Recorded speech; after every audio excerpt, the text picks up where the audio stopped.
Well, I do hope I'm live. Whew. It's taken me about 20 minutes to get things technically operational.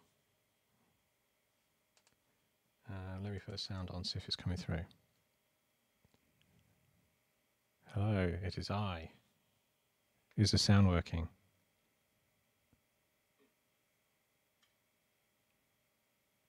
Yeah, I can hear stuff. It's taken me about 20 minutes to get things technically operational.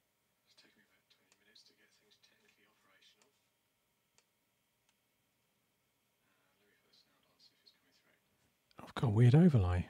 Okay. Hello, it is I. Right, going to me now.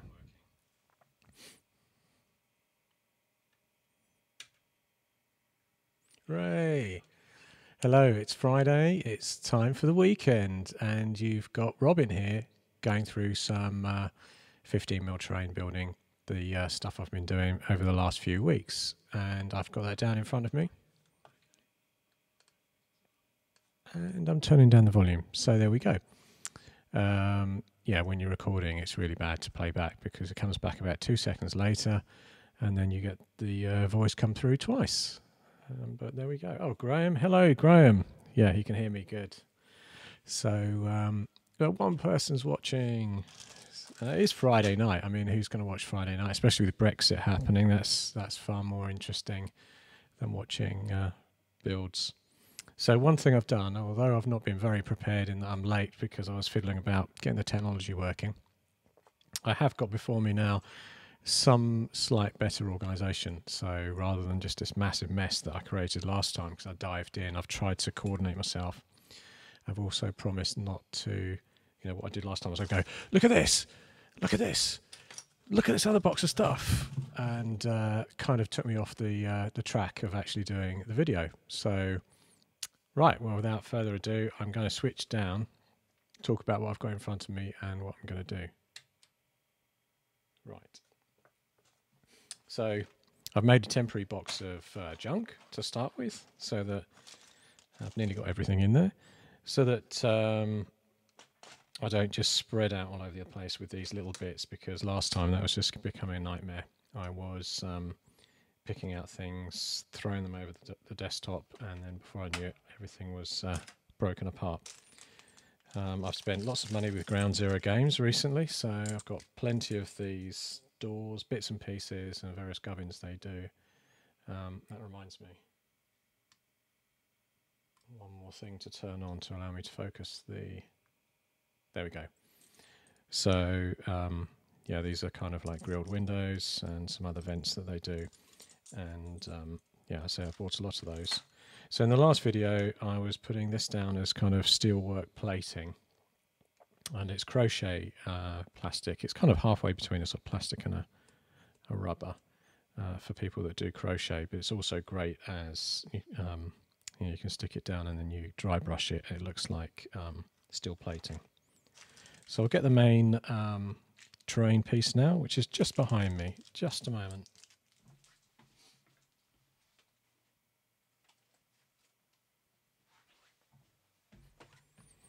Live. Here's one I made earlier, if anybody ever watches Blue Peter. So let's get over. Your lip reading. Oh, have you got no sound then? Oh no, you're joking. Anyway, so yeah, got the beast before me. It's the factory from Sarissa Precision, and as I mentioned in the last video, I'd cut down the roof, which was meant to be 3 whole sections like this, and I've reduced it to 2. And then I made this piece that goes on here. So it was a combination of a Brigade Models, really a container from them, but because it had a little door and a box like that, I've used it as the entranceway to the rooftop. Then I've put 2 N-scale metalwork pieces down there. One of them I kind of cut back slightly so it would rest against that wooden bit there. Then I've super glued this down just recently. It's still probably drying. It was only about an hour or so ago. A couple of boxes from Ghg storage range. And their storage range is perfect for all kinds of layout extra add-ons. And this is the 15mm model sitting on there, so you can sort of get an idea of the scale if you're not familiar with 15mm models. So yeah, so what's up next? Well, one thing I did is I put some lips inside there for that on the last video, and that now sits in there nicely. Inside, I'll take the whole thing apart. There is a walkway, which is handy for, again, gaming on if you want to take the roof off. But what I'm not going to do is I'm not going to detail inside. Sort of spare bit of something in there. Yeah, I'm not going to do a lot of detail in there. I'm just going to spray it all black and then maybe spray it all grey in the highlighted areas, just so that during gaming I could potentially pop the lid off, put a vehicle in or something, hide something in there, but it's not going to be like an active, you know, gaming zone necessarily. But you could do that if you were keen on that kind of play. For myself, I think most of the time this is going to be closed up, and therefore the model will be used as part of the general layout. So the next, well, it's not quite the next stage, but the next phase, I'll say, rather than the stage, move the mouse out of the way here, is to base these up. And I've had these laser cut from a friend locally, just with some texture engraved in to make it look like a sort of sci-fi future city block area. And the idea was I had all these made up to a certain size. This particular unit is a bit too big, but because it has a side panel, and then it would have, what's that not going on? You have something sticking out? Nope.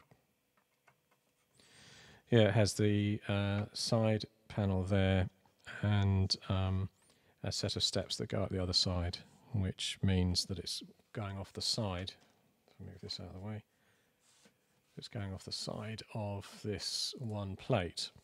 So what I'm planning to do is I'm going to base up this section on the one area. I think that's 40 centimeters. I think I've made it 40 by 40, or is it less than that? I can't remember. But then I'm going to get another one alongside where I'm going to put the steps up onto here, with the idea being that as a terrain piece I would always generally plonk those together, and without it making a very large base, because I sort of made these modular so I can move them around, then I can sort of transport these. And I know that if I put those together as a sort of city block area, I've then got the steps down on here, plus I can then do some other terrain items on that section, but maybe keep it quite open as well, because when there's one large blocking piece of terrain, I'll keep more open terrain on the nearer pieces there. In fact, I could, I have this factory unit, I could put this smaller unit on there in one position or another, so you've got another sort of elevated bit of terrain on there, plus the steps up. So I'm now going to move this out of the way because I'm going to continue. Oh, and of course the other thing is this one has its own terrain top, and what I really need to do is get some of that, of which I've kept the spare here. It might be the right size. Oh, look at that. I'm not going to cut that any better than that, really. I mean, I could go flush with that, but what I'm going to do is just go in there with that, so they've got that steel mesh plating on there as well. Plus, probably cut a section out to have a rooftop hatch. So this one really hasn't got the room to put the larger sort of roof access piece on, or any kind of roof door. But if you put a hatch on there, then you've got that kind of convincing way route up. Of course, again, when you're abstractly playing these kind of games, you don't necessarily need that detail on there. You can just say, well, the troops have found their way up to the top floor. But I quite like putting a feature on there. And of course, when you dry brush that up in a slightly different metallic colour, it's a nice detail on the rooftop as well. So that's handy. That's going to fit on there. Put those together right ready and out of the way. and then move all of this out of the way because I'm going to start building the little structures that go on the side. And I'm hoping they don't take too long to build, to be fair. They're not that big, so I need to pour out some glue and get started.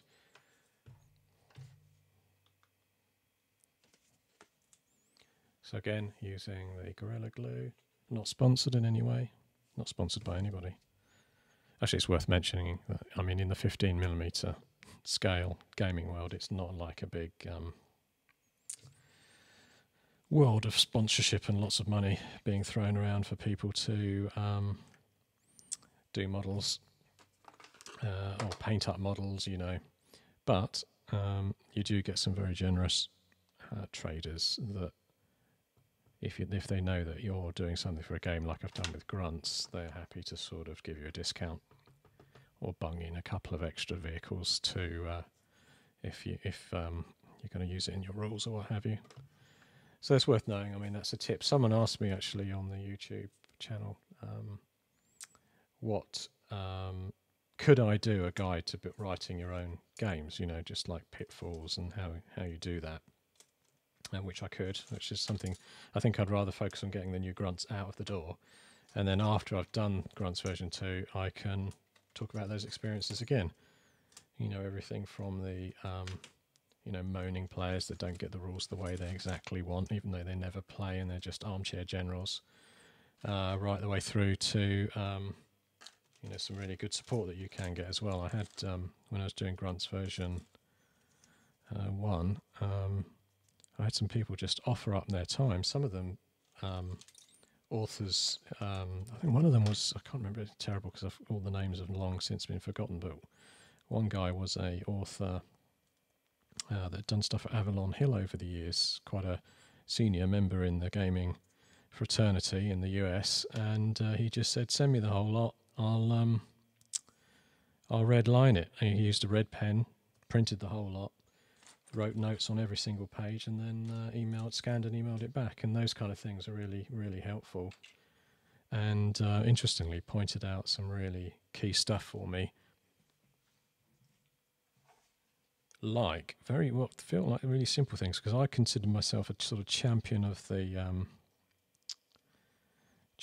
desktop publishing tools, because I've been using them for years, ever since sort of Quark on the old Macs, through PageMaker and then now Adobe InDesign. But I had some real basic errors in there, like I had not, just checking dry building where those go, I had not done my capitalization correctly everywhere. So I'd use one word to describe something, and then I might use a capital for it somewhere in a sentence just to sort of emphasize it. And this chap sort of picked all those little fine details out, right down to, I know you used the term shoot here, on another page you use the term fire. I mean, what are you going to use? You have to standardize it for the whole set of rules. And very useful to get those kind of tips, because as a beginner you kind of make those errors. So here we go. I've got the metalwork ladder frame, which I'm going to do in a kind of a steel gunner, and then the steps that go on it. So look at that, you couldn't do anything easier than that, could you? I'm literally dipping these in and putting them on. Of course, probably not ideal, because I'm going to have to try and line up the other side perfectly, but I'm going to try it anyway.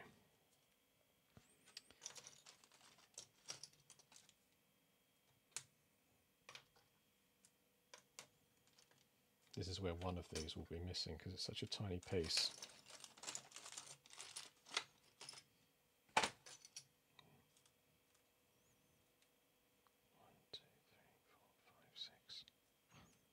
Three, four, five, six. I've got them all. Panic's over.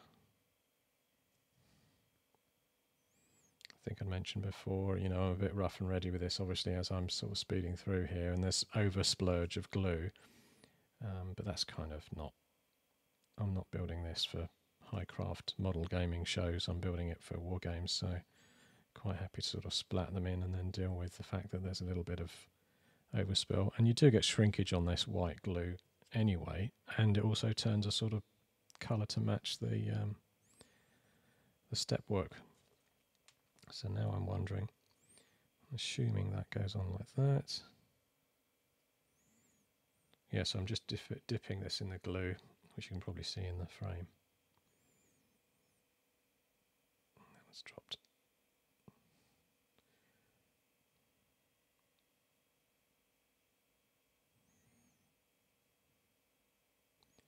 So I've got decisions here. I either go the brutal route, which is just to dip them all in, or use one of my cocktail sticks.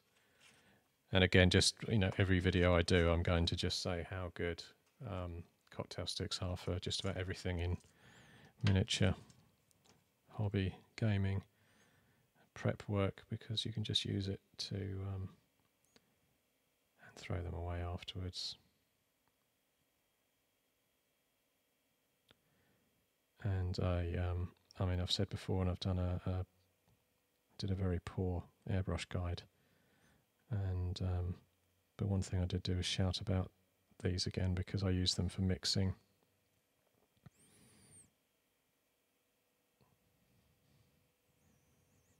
Need to think about back here as well at the same time. Yeah, I use them if I put paint into an airbrush. I will then use a cocktail stick to mix it up. So some of these again might have a bit too much glue, but they're okay. Line them up as best I can. And it's going to be a bit of fun getting them to match.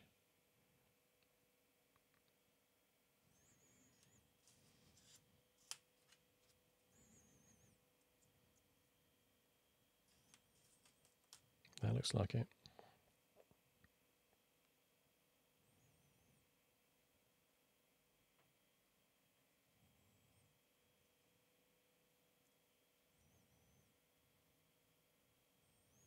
Could have put some more along there, but it's going to be fine. Is that in focus? Well, if it wasn't, it is now.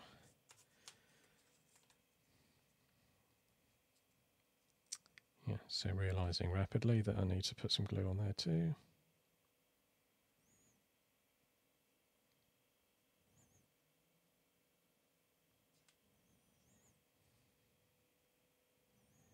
Oh, I just spotted prep work. There's a little dot. It's not been lasered out by the cutting process there.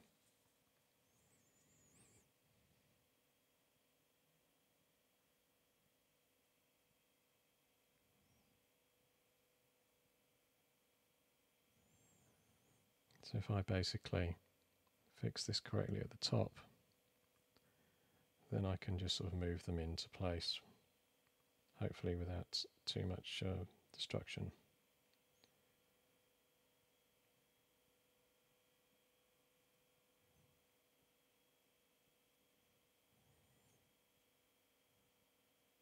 It would help massively if I at least got the bottom one on first.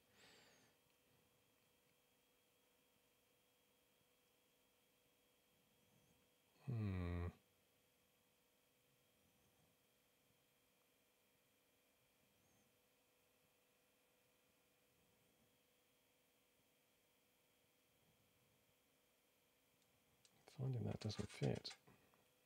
I'm wondering if it's the need a knife.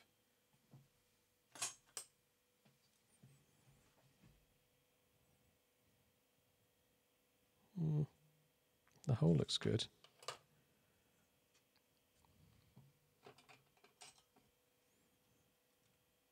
Going in with something to widen it. Also going to put a bit more glue on there.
This is a lot fiddlier than I expected.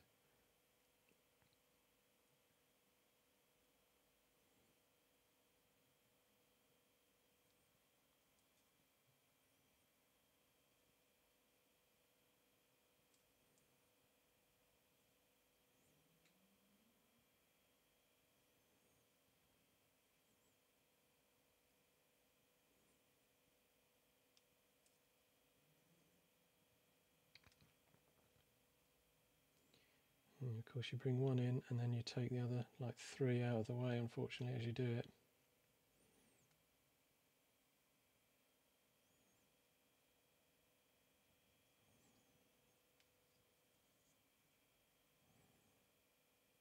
Hopefully, because I'm massively concentrating, I'm also keeping it in the frame.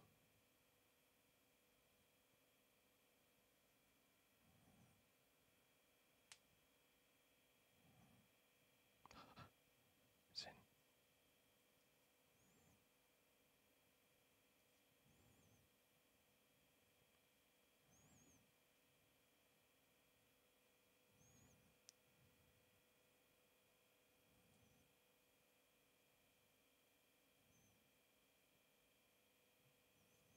in. MDF done like a bodge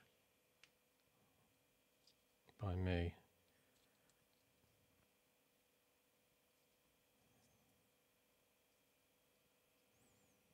And this is the point we don't want to rush, because the whole thing will come popping apart.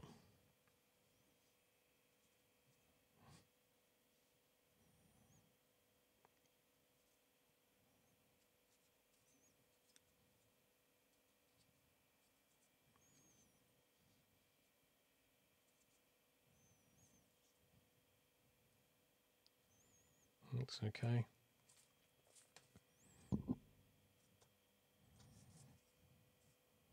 Interestingly, model-wise, you can fit about a 5p piece. You could probably put a 1p. It's actually interestingly, that's probably more. It's probably a better scale than 28mm would be, in the sense that with a 28mm layout, the steps are either too small or too big, because they make them big enough for bases, whereas with this 15mm, you're actually able to use it properly. I mean, if you were that bothered about doing the train like that, in a way where you can sort of use the detail level. Right, next bit, which is, so what happens after that piece is that, as I understand it, there's get some of the other bits out. There's a walkway here, and that's comprised of these two sections that sit in like that.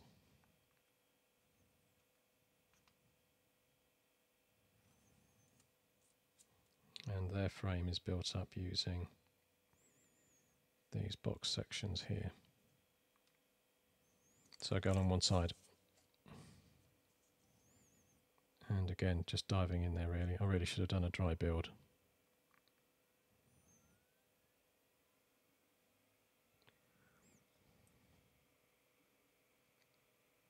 Probably put far too much glue too far down there.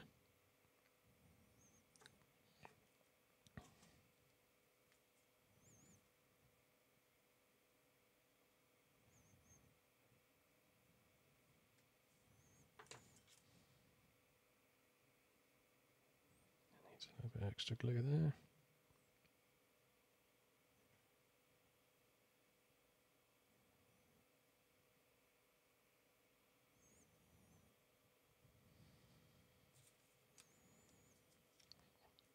Of course, what happens with any build when you're a wargame hobby creating is you make mistakes the whole time, and you just sort of fix them up as you go.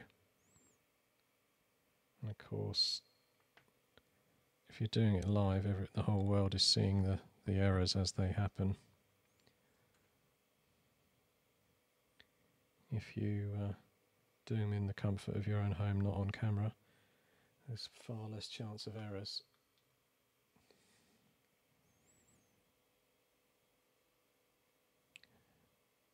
I might change my glasses in a minute. Actually, I've got a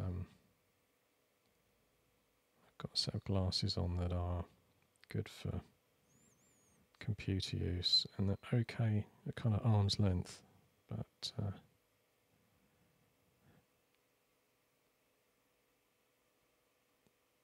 not so good for this. So right, I'm worried that there's another piece to this, but I can't see anything. I think this is it.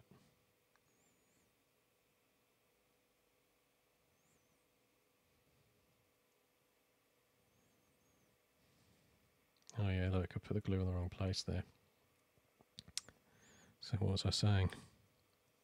I got it in the right place on the other side.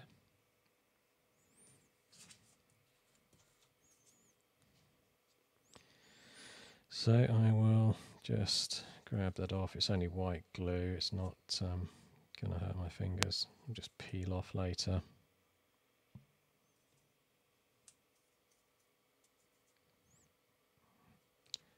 And I can now go into the bit that I actually missed.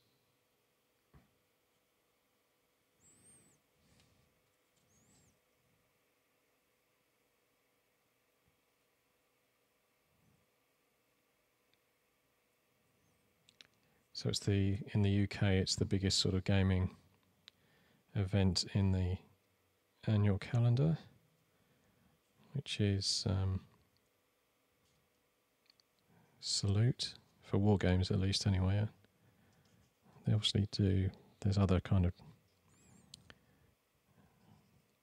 hobby gaming events which are probably bigger. Some of them I don't know. I think there's other war games with more role-playing board game kind of mix going on. Whereas Salute is very much focused on war games, although you can buy board games, and there's certainly a lot of people there you'll find tucked away in corners, perhaps playing the odd board game, but it is focused predominantly on war games miniatures, and it has all the main 15mm manufacturers are there. Brigade, Ground Zero Games. I've been going to it for years. I used to go to it when it was in another location called Olympia, and put on Battletech games back then in the day. And as I understand it, it was a venue before Olympia which some people used to go to as well, but I can't remember where that was. South London Warlords, isn't it? So maybe it was near their location. Yeah, so I'm just very out of focus, trimming off little extra bits of there. So there we have the rear walkway sections. Now, interestingly, they give you the option, of course, to be a bit different with this. You could, I mean, I know it's not got the walkway there, but you could clip that off and make it down that way. It's a fragile piece, so probably 1, 2 glue down. So now I've got here the side piece that has a chimney.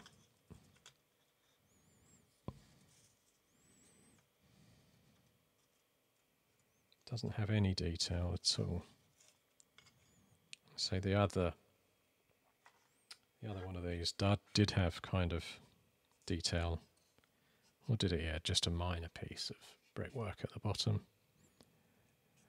And the same ladder situation on this pre-built one.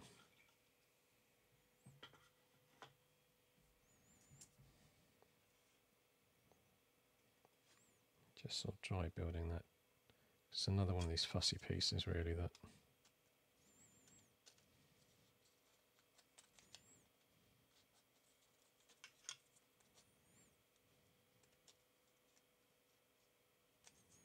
wondering if that's correct. No, that's not.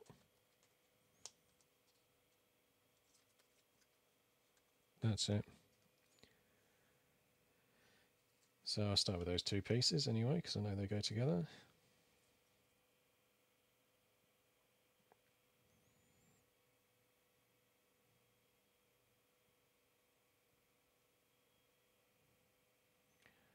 Yeah, so it's quite interesting. I mean, if you've got the time to watch this, it really is, isn't it? It's kind of niche, about as niche as you can get on the interweb, in that you're watching someone put these kind of joints and things together on these, which is not exactly the most exciting of things, and the video does tend to go on for a long time. It would be nice to just speed it up, wouldn't it? But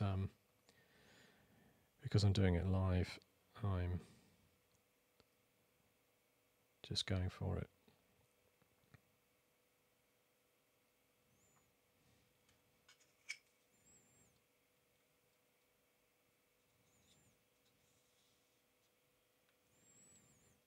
Thank you, it's going to fold in.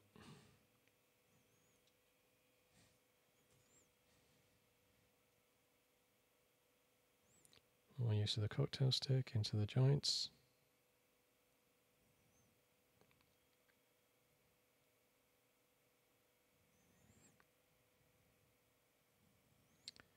Got very big lights here, either side of me.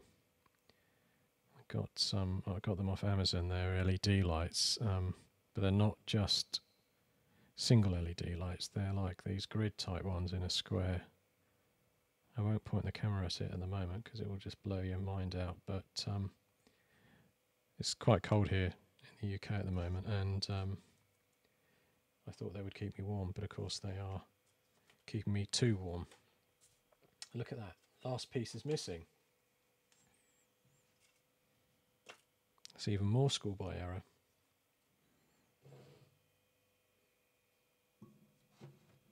Maybe it doesn't have a piece. No, it must have a piece.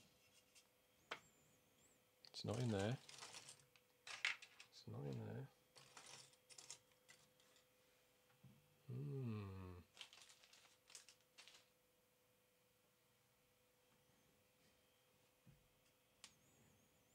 Mild panic sets in. Maybe it does fit on the side of the building.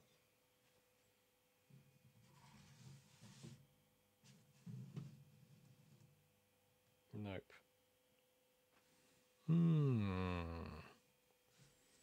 No, found it.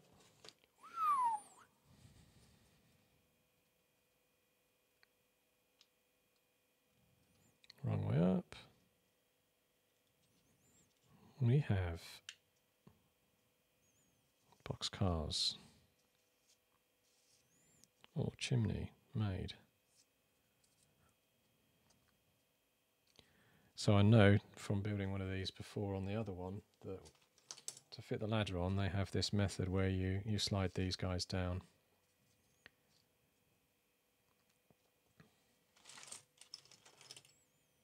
And the last one, that just goes on as a piece of sort of top level detail. And then the chimney, it has a little indent there for the ladder. You just have to match that up to the right place. So what I'm going to do now is get the instructions. Throwing those out? No. So that's all done. Well, this is the bit I'm just working on now. So we can see, in fact, there are two of those chimney brackets. I may only find one. It's that kind of day. No, found them both. Okay, so there's two brackets that go on the side, and we can see in this construction there's that chimney section there. So it has the rim piece on the top and then two braces that take the ladder. And just while I'm here, may as well take a look. I mean, I'm nearly done. The only thing I haven't done are two more of these side ventilation extractor exhausts that fit on the side, and they're my least favourite piece of the model really, because they tend to sort of drift apart And also from a design perspective, although you're kind of getting away with the fact that it's a square ventilator with a rounded bottom, but they are right at the limitation of design of laser cut MDF in that they're just pretty bland, aren't they? They're not very exciting, not very detailed. But I'll put them on for completeness. I'll finish those. Right, so the chimney that goes on the side, reception or whatever it is, So let's put that there. Oh, now I know that. So looking at these socket areas, it goes on like that. And to be able to measure the splatting it on there, but to be able to measure where the ladder goes up against the top roof of that side section, I'm going to stick that on there.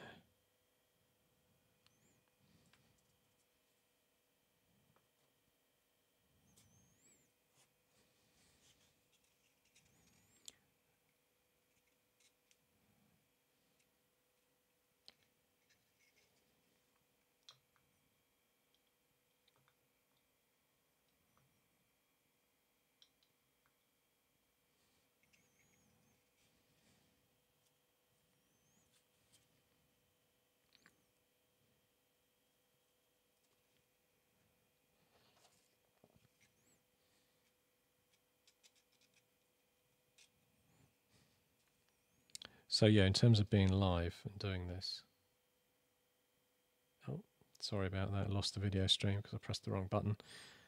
But yeah, in terms of being live, it saves me hours of editing. And although, you know, if you do edit, you do end up then without all the things and problems that you create and less waffling. You also create a huge amount of work for yourself. It is a chore if you've got a lot of video footage to edit. And you know, I work full time. If I was at home all the time, you know, I don't know. There's guys out there that have made a career from sort of being terrain tutors and things, and they've obviously done a lot of videos. Some of them live, some of them edited. And if you do that, oh, look at that. Oh, random. You don't get so many errors like that. So, unfortunately, this bit's just one that just needs to stick down. Now, again, if I had a bit more time, I'd leave that there for a moment to do its job. But that's what I'm going to do. I'm going to leave that there, let that base bit glue on, and I'm going to glue these things together. So, as I understand it, this one has a little bit that goes in the middle, and then two side bits. So I'll just do this.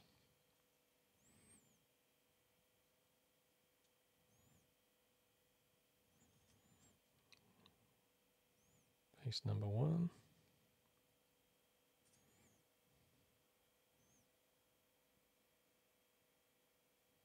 And that glue's getting a bit sticky.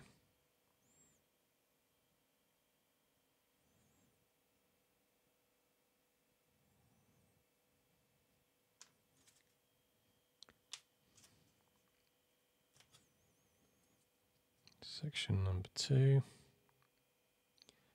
for this side building exhaust.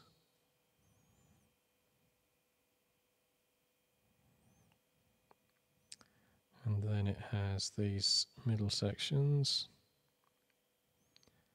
that I think are sort of designed to, obviously they pull it together a bit, plus straighten it somewhat. Although the tolerance is such that you still end up with quite a lot of drift. And that one I've put too much glue on.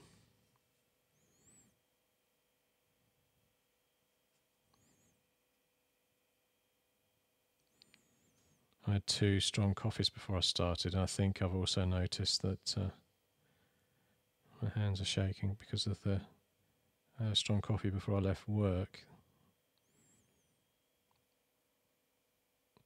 And I thought, no, I'm going to go for it tonight. I'm going to really push getting through some of this thing. Yeah, It's looking sort of okay.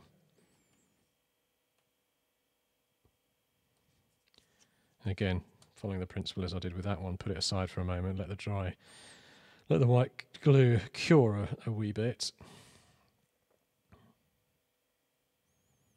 and then come back to it rather than just squash it straight onto the side of the building and then have the whole thing drifting apart in my hand. Oh. What have I done wrong there?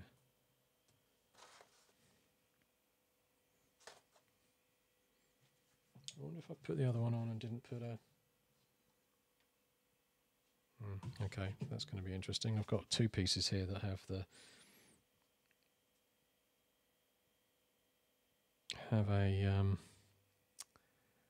prong at the end.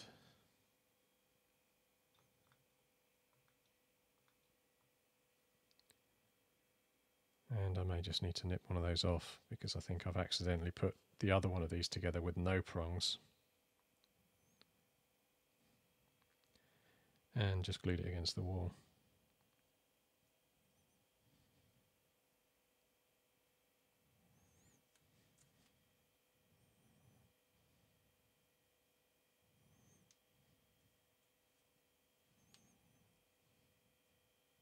Yeah, so it's kind of sticky business. You get sort of this white glue on you, but I've never seen white glue as something that's an issue. I think if you read the side of the bottle, it said can cause irritation. You can get safer white glues. I know this is a household do-it-yourself stronger glue, and therefore designed to be weatherproof and various other things. And of course, I think what comes with that is a higher level of chemical components that result in more unfriendliness towards human skin and less, unless you wear gloves or something. I find that really funny.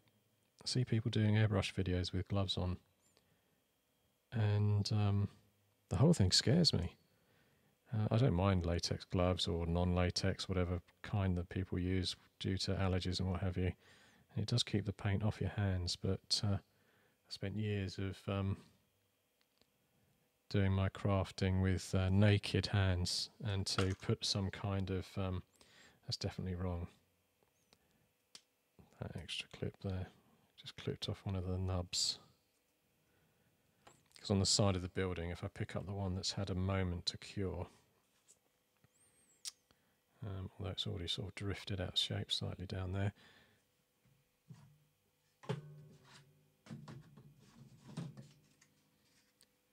it's going to go around the other side, I think.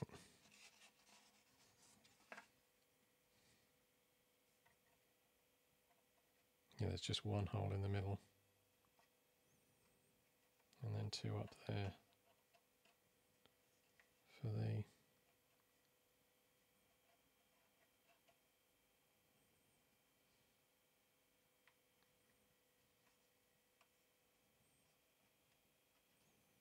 yeah, so that's how it fits on. Yeah, and that's probably about the least attractive thing of this build. Although I think the final result, if you're painting, I'm going to spray this. I'm not going to do it brick. I'm going to do it in a kind of a grey. I may trim up a slightly different colour for that brickwork there. And that's an interesting point, actually. You know, as a kind of a school child style painting, you might draw a wall, and just to speed up the impression of it being bricks, you would draw in, you know, one or two little bricks side by side on your drawing. And that gives you that sort of, oh, there's bricks there. And that's kind of what they're getting away with here, isn't it? They're putting a little laser trim of brickwork and giving you then the assumption that the rest is some kind of other facework, facing or metal or cladding.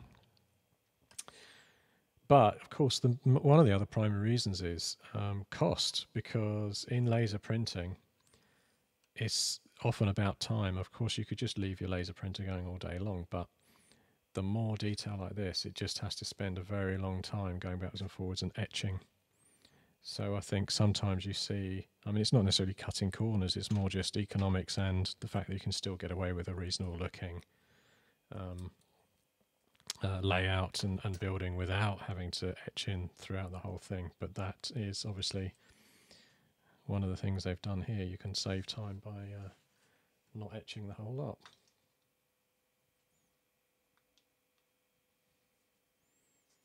Hi, have you purchased the train boards from Sarissa?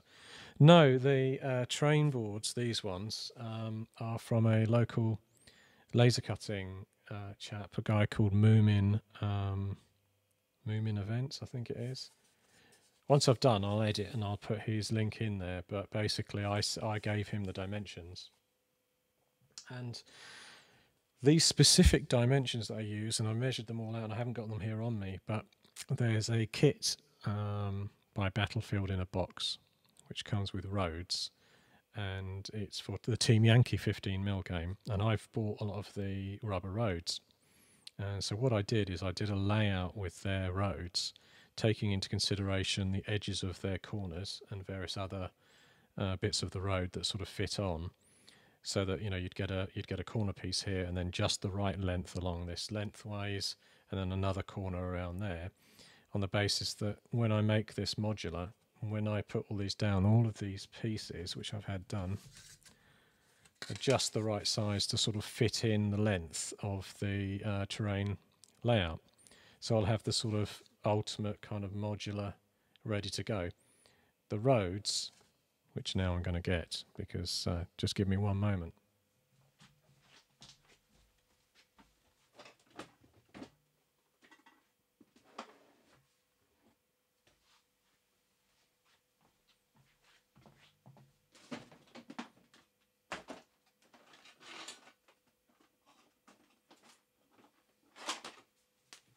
Yeah, so the roads come in various sizes like this, and T-pieces, and they have a crossroads as well.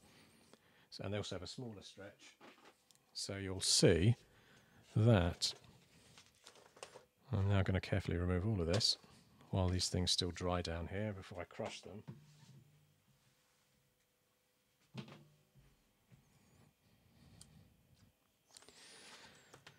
These are the roads. They're made, they're Battlefield in a box, and they're made to, you can just end up folding it accidentally in a drawer somewhere, and then if you've laid it out, they kind of take their form back again.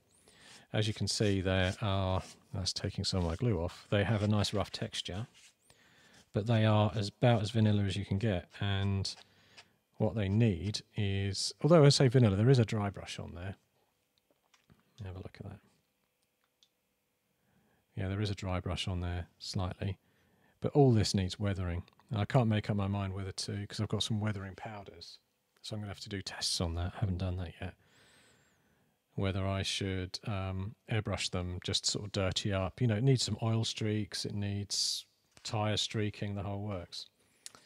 But on the basis of what I said in terms of my measurements, these boards I had done so that you'd fit like that around the edge.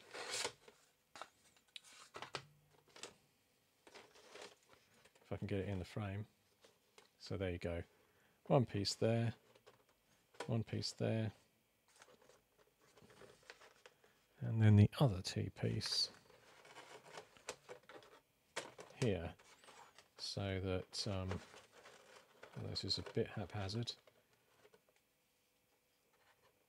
Ta-da! It all sort of just about fits in like that. There's a little bit of tolerance in there,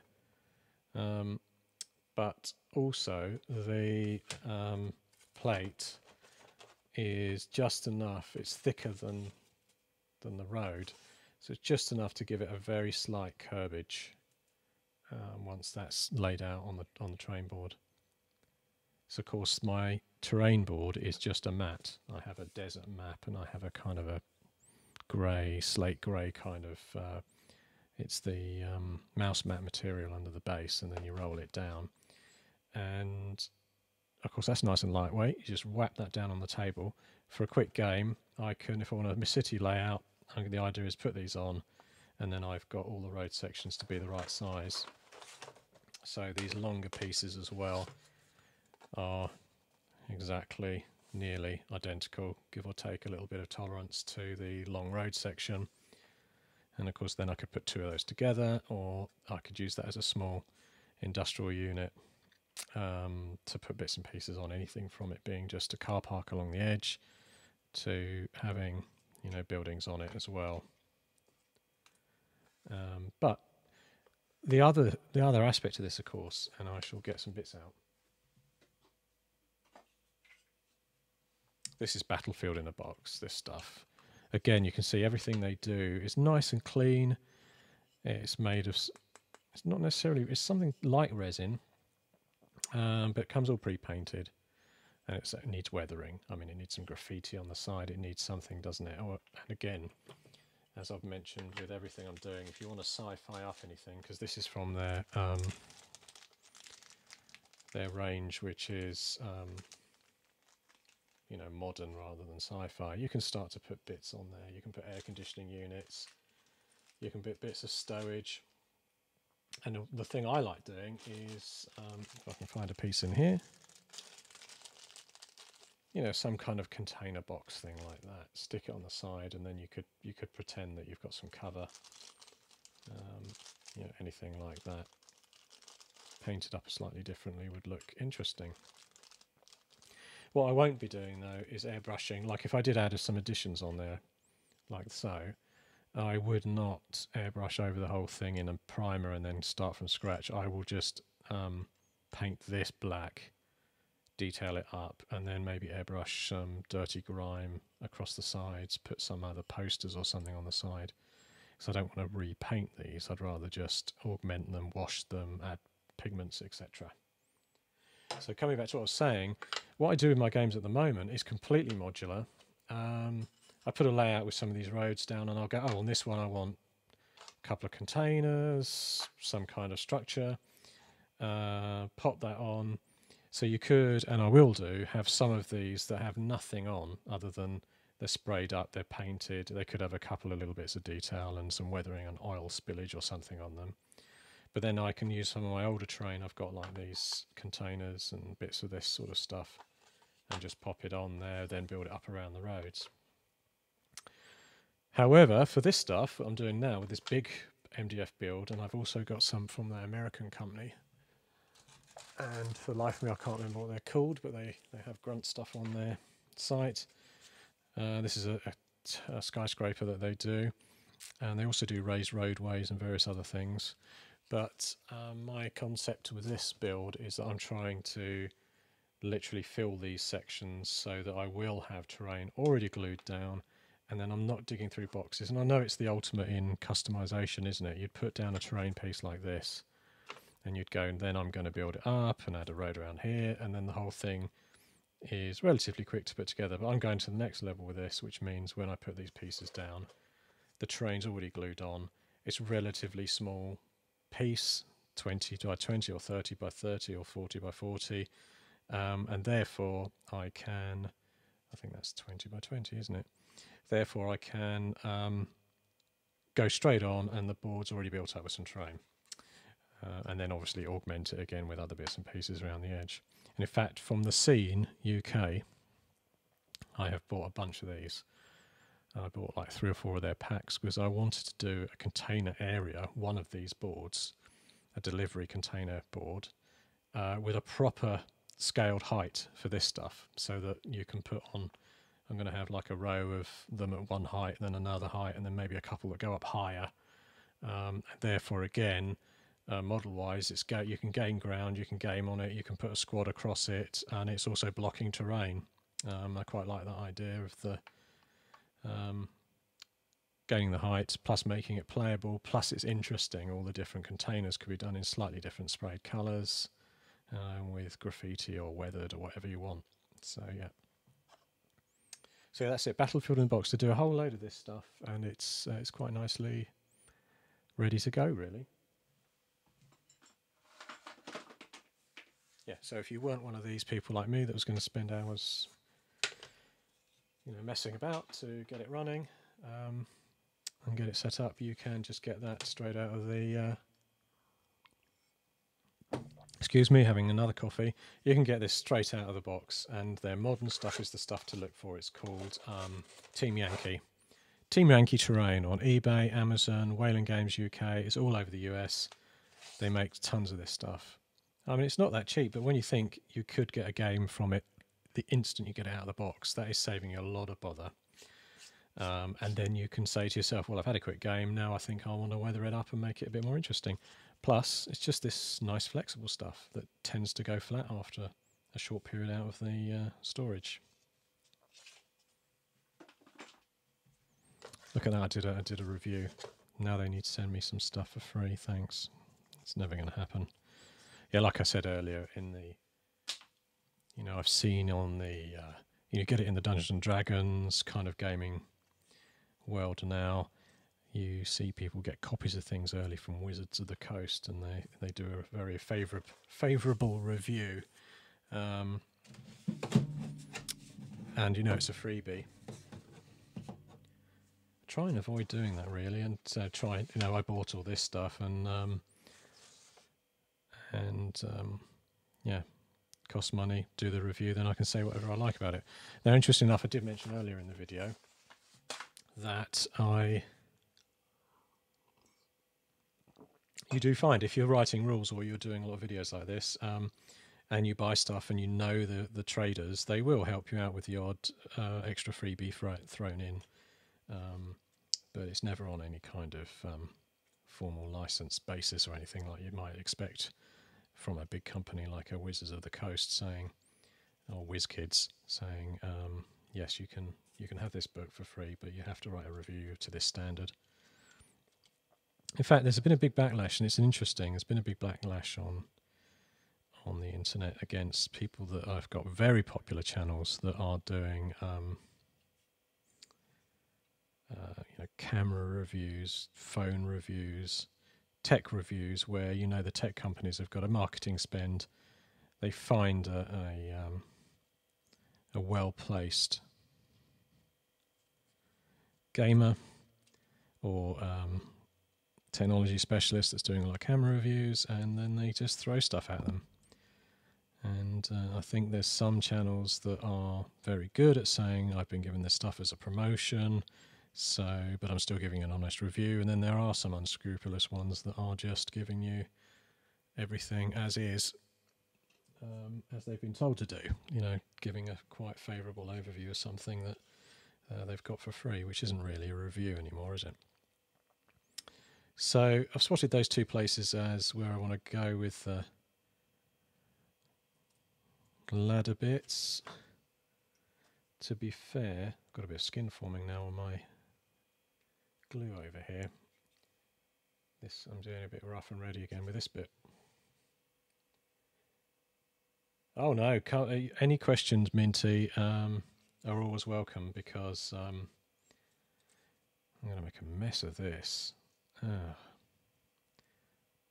Okay, this is going to be a mess. No, it's good to have some interaction. There's not many people watching tonight, and I think that's because it's a Friday night. Plus, also, when I do these videos on Facebook, just about everybody and their brother gets an invite from me automatically, and it says Robin's gone live, and they're all sat on their phone watching TV with their dog on their lap or what have you, and they're like, "Oh, I'll watch that." And of course, the problem with YouTube, and I've said this to you, I've given them feedback, but what is one small voice against a huge organisation like that? But I said, dear YouTube, since you made those commercial changes in the last year, I get barely any hits. If I put a video up, it takes 6 months to get about 300 views. I used to put a video up and I'd get 200 or 300 views within a week or so. They just start pinging in. But because I'm so niche, and I don't sort of give in and do, the classic sort of, I could start painting and building 40k, couldn't I, or something like that. I have been tempted before. I do sometimes buy the odd kit, but I don't play the game, so it's sort of, I feel soul destroyed if I buy that stuff, the 40k factions and things. Although I do like it and I'm sometimes tempted, I mostly don't bother anymore and I don't do the videos. So where was I rambling on about? Yeah, so I wrote to YouTube and I said, look, I'm not getting any more hits. They demonetized me and I was making at least £1 a month from clicks and or $2 a month or something. It was nothing. But they demonetized me because I had less than the number of hours required per month, and they also did something else which meant no one sees the channel anymore. And then I did a sprint of a dozen or so videos through summer, thinking, right, this is it, I'm going to really pump out the content, and that means I tick their box of, you know, the algorithm out there somewhere saying if this person publishes at least 1 or 2 videos a week, we'll put them higher up the visibility. And it just didn't happen. And I thought, I'm not going to pressurize myself into, well, you know, because I have a full-time job and family, to and just because it's nice doing the hobby for the hobby's sake as well. Yeah, I certainly didn't want to pressurize myself into pumping out lots of content for YouTube to try and get more views. So that brings me on to Facebook. So if anybody is interested in doing these things, Fred Dibner miniature. Yeah, actually, that's interesting, isn't it? If you're a UK person, Fred is this this old steam train guy that goes up chimney stacks and climbs them. I think he was even like in his 60s and still climbing up these old British mill chimney stacks to repair them in bits and pieces. An incredible person, and probably voted Brexit. But he's actually, I think he wouldn't. Not that it's a bad thing, you know, whatever you vote, really. Oh, I'm not going to mention that word anymore. So, because it makes it real, it's like the great evil, isn't it? Not evil from what it is. I mean, it's a voted for thing happening. Just that it's just been mentioned so much. So yeah, Fred Dibner, he would climb up these chimney stacks and discuss them. Very British TV, really, isn't it? I have seen sort of the same sort of things in America, sort of local things, really, you know, where it's not a big commercial pressured TV program. So yeah, those are done good enough. You see, that's just lots of it comes from experience, and not necessarily good experience, but from experience doing these things. I'm quite comfortable putting a chunk of glue on and then just moving things around until I get into a position I'm comfortable with the way that the thing's gone together. And then once it is together, like that, I'll whip out a cocktail stick and tidy up. See, it just draws off a small blob. If you're gentle and you're not putting any pressure on the wood, you're going to get rid of that glue. And it will be, once it's dry, it will dry nearly flat and won't be visible. So sometimes it's worth being generous with it. But again, I'm not saying I'm skilled, because probably some people would do this in a different way. You know, carefully load each one, let it dry, move on to the next one, you know, from bottom to top. You know, not have the ladder anywhere near. But to me, since there wasn't really any decent markings on this, I don't know any other way to measure it up other than put the ladder on while you're gluing it all together.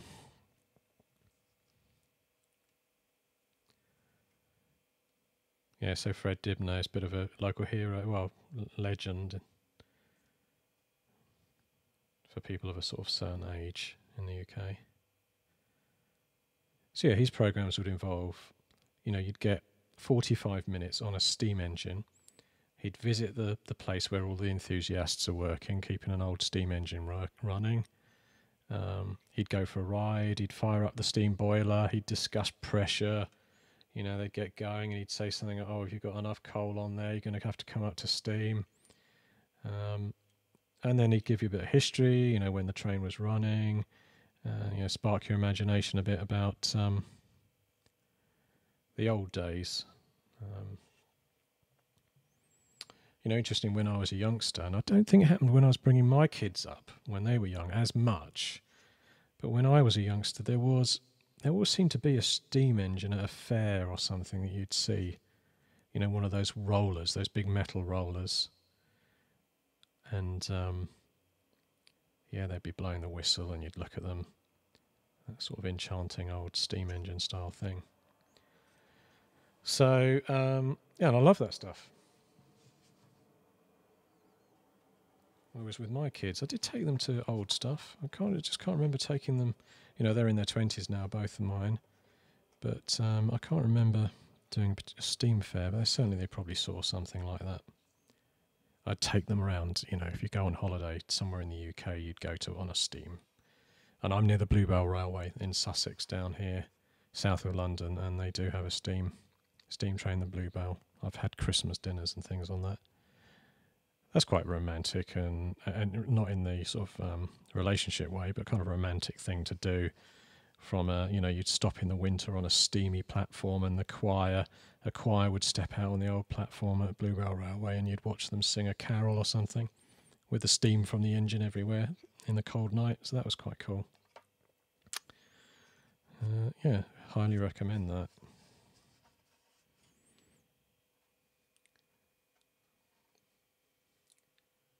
Oh yeah, most of his programs on YouTube.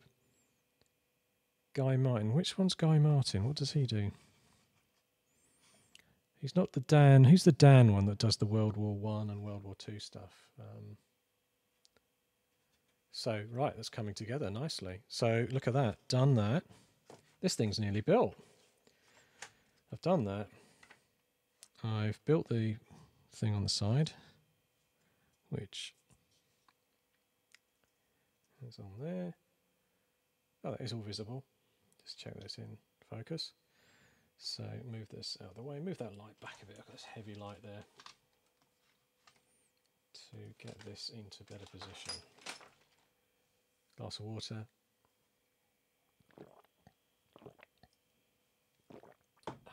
Excuse me. So that is the full extent of this kit. So let's look at it. That is interesting. Now that I'd forgotten about.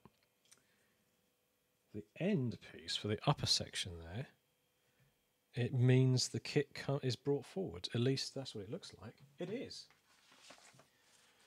So you look here, it is Walkway out brought forward, which presents me a challenge, of course, because I was thinking I would have this on a piece and it would be level, or it would go straight on. And now that's interesting. I like that because that then gives you, in the new Grunts version 2 that I'm working on, we have blocking terrain and then obscuring terrain. And basically for simplicity in the game, and we'll write it up in the rules, everything like this that has any chance there might be visibility through it will be obscuring, which means you can shoot through it with a modifier. So you get sort of a solid piece here, which you obviously can't fire through anywhere around here. And then on the side, some obscuring terrain, but also the fact that you can freely move through there is quite nice with the metal framework. So given that, coming back to these wooden boards, and let's dry build these quickly on here.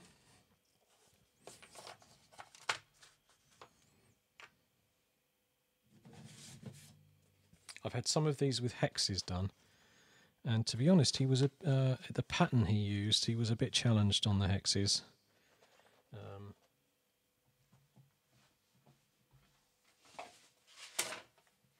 Here they are. Here's the hex.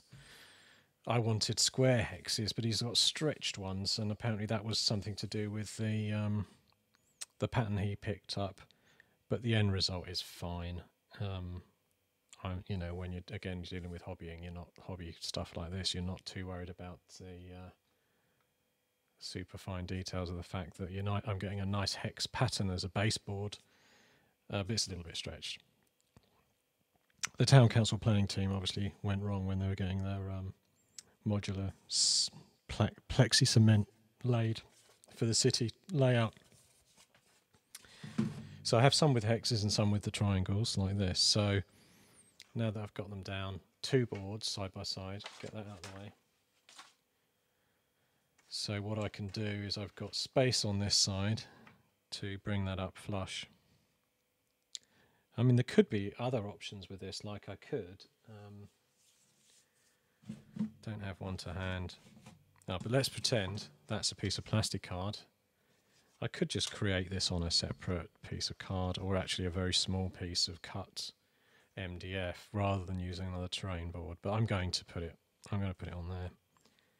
And I'm not going to have it coming forward. I am going to have it there. So I'm going to have to clip that out. But I'll do that as the last thing I do before I spray it. You know, to be fair, I could probably clip this out in a way.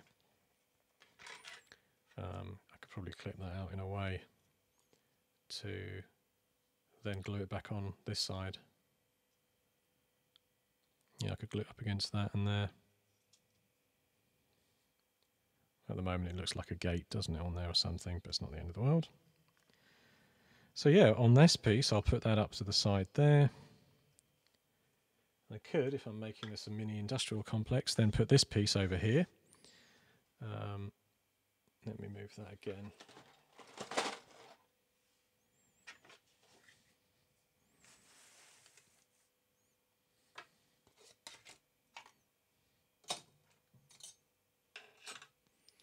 So I have some interest on the layout. Now I do have, I do have another kit like this from Sarissa. I bought 3 kits from them. And they're up here, I think. But you know how it is, the other thing with wargaming and modelling, you do need to get something done. So yeah, I have a box style building from them. It is another industrial unit with a great flat roof though, so fantastic for gaming on. In fact, they look like they have a raised roof inside, although it might be a bit fussy to get into to game on. It looks like it's sort of sealed. So I have that one, and then I just have 2 of those. So what I'll probably do with these, given I can't see the size of them, but they have the same side gangway, is these will go on their own. Another couple of sheets, like the hex one. I think I can imagine these, although I can't see it, but I can imagine 2 of those could go side by side. But as I was saying, principle with these things. Oh, hi, just happened to see you were streaming. Lucky me. Hello. So, Sci 2087. Sorry, CY 2087. I can't remember what your actual name is. I know I probably do know it, but there you go. So, as I was saying, I've got 2 more kits there from Sarissa. I have another MDF kit from that American company, and I can't remember the name of them, but it's a skyscraper style one where I bought an extra layer for it. So I'm going to put that on its own base. These 2 will probably sit side by side. I don't think they're going to be that much wider than this, and you could probably put them side by side. So there. Yeah, so coming back to this, so anybody that's just recently joined, these are 2 base plate MDF pieces. These aren't from Sarissa. This is from a local laser company who did these made to measure for me. The reason I had them done in this shape and size was because they these roads fit round them perfectly. I measured out these roads with their corners on, and so I can do these with a sort of set of roads that fit neatly around there, and they're all sort of scaled for these roads, which are from Battlefield in a Box's Team Yankee pre-done terrain, although I need to weather them. So that's that. And this was another kit, this one from Sarissa, just a small one. I think this one is like about $8 or £6 or £7 or something in that order. I haven't detailed that up. I do have this bit to put on there, which is of this material which is for doing the stitching stuff, crochet. And the roof of this now. So I'm going to start to bring this together. This is the bit I customised on the roof, and I may do some of that customisation as well on some of those other Sarissa ones, these ones. I may put some detailing on the roof to make it look like there's a rooftop entrance way and some other hatches and technology built up on there. And then it has this this glass roof thing Actually, I need to put it on there first.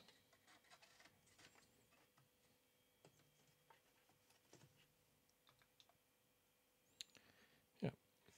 The only issue being that I didn't only noticed in the end that this is meant to go on there like that, with this coming out to the front. So, yeah, I mean, I could build that like this, but I'm going to go for it going out like that. And I know that's not ideal, but that's the way I'm going to roll with this. I mean, this is interesting. I could do something like that. As we're putting up to the edge. So yeah, so the walkway remains on the second board. I then put in some other piece of terrain, and then bring the walkway down the side of there. It's interesting. Could work. It does mean all of this is then kind of, well, you could still get a vehicle through there. There's enough space through this to get a vehicle in. Yeah. So I hope you don't mind me just rambling rather than building at this stage, because, excuse me, a bit more coffee there. It's worth doing, because once these are glued down, and I am going to glue these down for a change on these, they're locked in place, aren't they? So I may as well try and get the most effective, interesting layout. Obviously, definitely to start with, that goes on there. Although, having said that, this could go straight on the side, but that blocks some windows and things. Yeah, it'd be nice actually if they just did kits like this. So I was saying earlier with the modelling in 15mm, going into, oh, you're going to lose screen in a moment there. Sorry if you've just lost the screen. Press the button too hard. Yeah, the guy fits neatly in there, and you know, that's if you were single basing like this, you can have them halfway up there. Now I think when I game in grunts, we just do, you know, a 4-inch move is equivalent to going up one floor. So it's completely abstracted. You know, you say if you're in the building, you can go up a floor with one move. But if you were gaming and you like your detail and you liked it a bit of photography as well, that's fantastic that Sarissa have made these the right size to actually grip on to, you know, most people's sizes of bases are going to be in the 5p, or like this washer, which is, looks like 13mm in size, just looking at it on there. So yeah, you've got a 13mm slot to go into. So decisions. I'm not liking this, even though I'm saying I could go like that.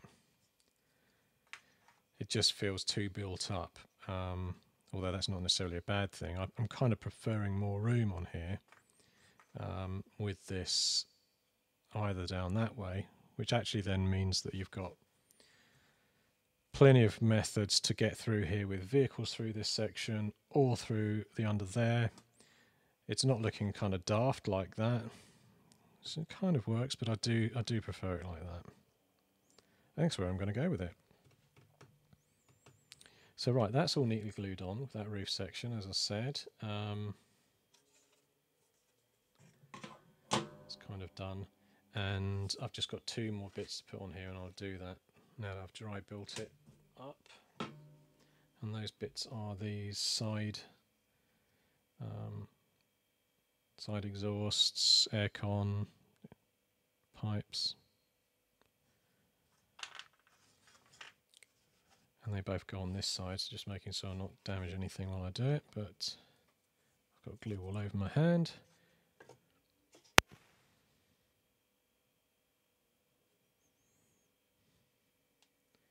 Rambling is part of the creative process. It's almost a requirement. Thank you.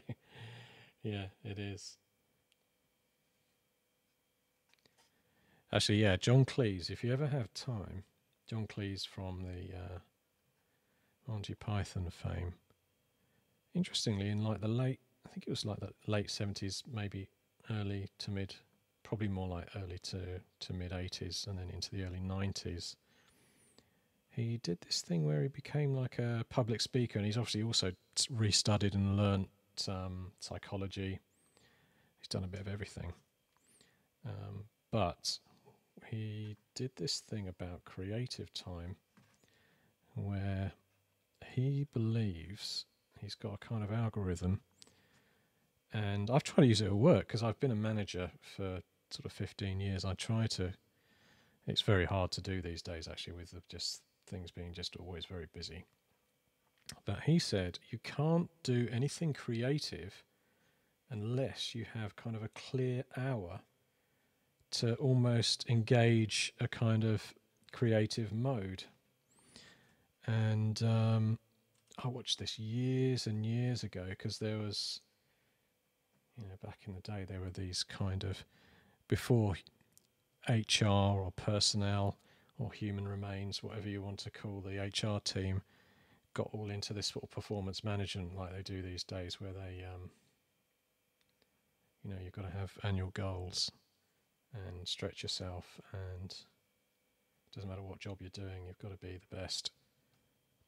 Which is actually rubbish, because I've worked with people that are a bit older in IT, and some people are just steady state people. Some people want a career where they come in and they do the same job and they do a good job of it and they get satisfied with it. They don't want to be a team manager or a leader.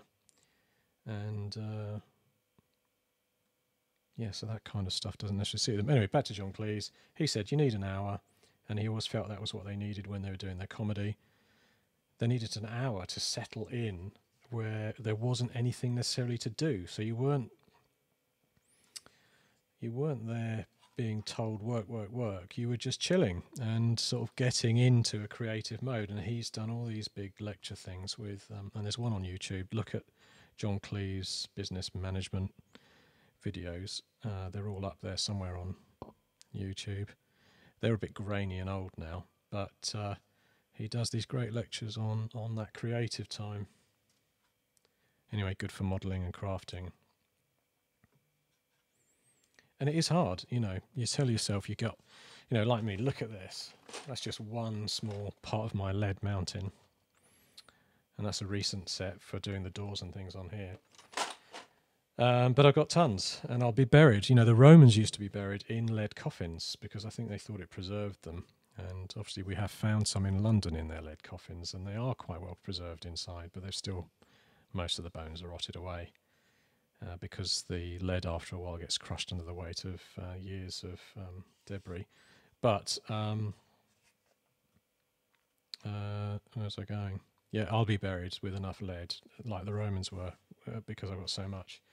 And there's a phrase, and for life of me, I can't remember what it was, but it's actually not from the wargaming miniature world. It's from the aircraft modelling, Airfix, 1/35th scale, tanks, Tamiya.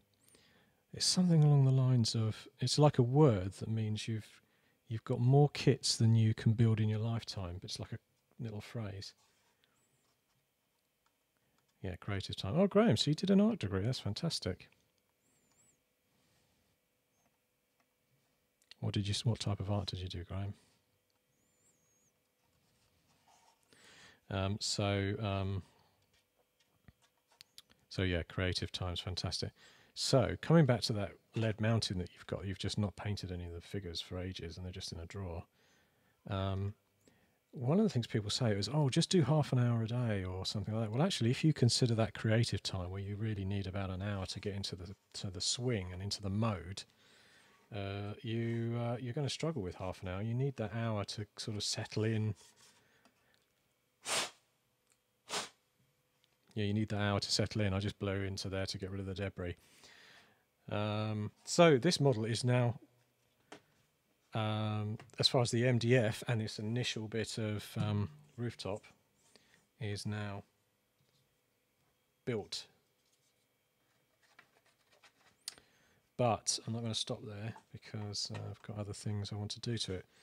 So layout wise, it's going to go there, that's going to go there. I'm going to clip that side off. This is probably going to go somewhere like that to balance out this piece that's on there. So we've got two chimneys across the two sections. Going to leave this like a courtyard, relatively open. I'm probably going to put some detail up here and some detail here. Bits of gubbins and things around there to strengthen it really, because it is quite a fragile piece. But if I just build a couple of bits of terrain up here and here, that will do the trick. So mostly this is the dry build complete, well, wet build because it's glued together. And I'm now putting my train of thought back into motion on my next things. Doors is what I'm going to do next. So there's quite a few. Oh, there's no doors on there. Well, that's interesting because there's a door. There's a door inside here that goes into this side building, and then you can assume that they then obviously need to get onto the roof here to use the ladder. So on that basis, I'm gonna. And this is the fun bit now. I've got the bit where I get to glue on lots of extra bits and pieces. So that, as far as I'm concerned, is complete because I've put the grill work, the metal steel plating down, a little Ghg thing in the corner, and Ghg stuff there. These are from the Scene UK. They do a whole bunch of those in resin. They do big ones. To be fair, something could have, you could put one of these on top of some of this somewhere, even though they're not really, I mean, they're massive for 15mm, aren't they? That sucker model through there. You could put that on the side of a building, though. And now I'm thinking Total Recall. Cleese is one of my favourites. Never knew about his psychology stuff. Yeah, he's written a book on psychology as well, on family life. Yeah, re-examine a problem often works better than most would think. It is a tough one finding time these days in work.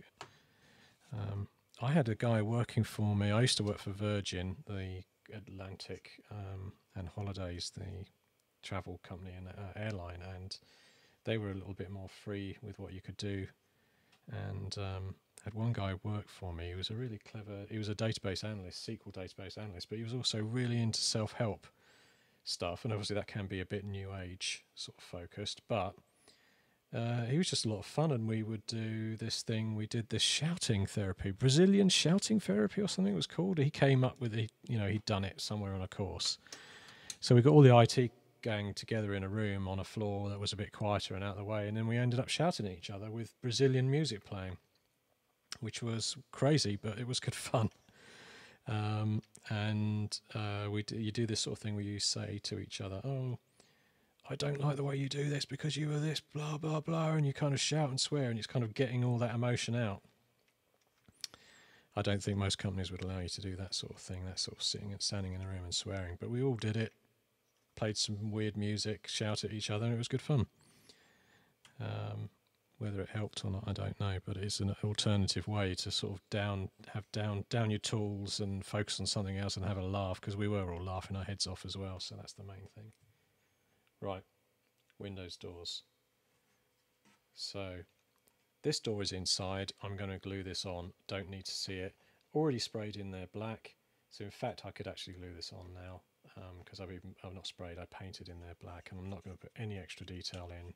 That is so out of the way that I'm going to glue that now while I've got a bit of glue handy.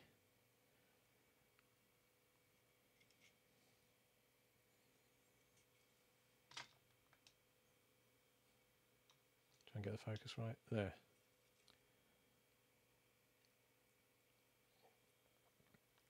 Dancing, we didn't dance. We didn't dance to the Brazilian music. We just shouted while it played. I think the idea was that it broke the ice a bit. The music was playing in the background in a small room. There were about 6 or 7 of us, and this colleague sort of facilitated the strange situation of playing music loudly and then swearing at each other. And you were allowed to swear at one person and tell them everything you didn't like they were doing, and then they were able to swear back at you with no retaliation, sort of thing.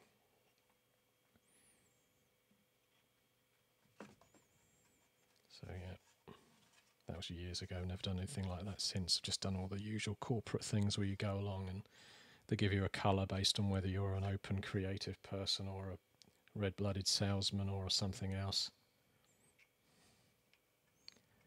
I tell you what, those psychometric tests scare me. They really do scare me, because they are strange. They're actually part of this whole game theory. I think they're actually like alien or something, because they're so clever. But they all stemmed out. Now this is a bit of weird history.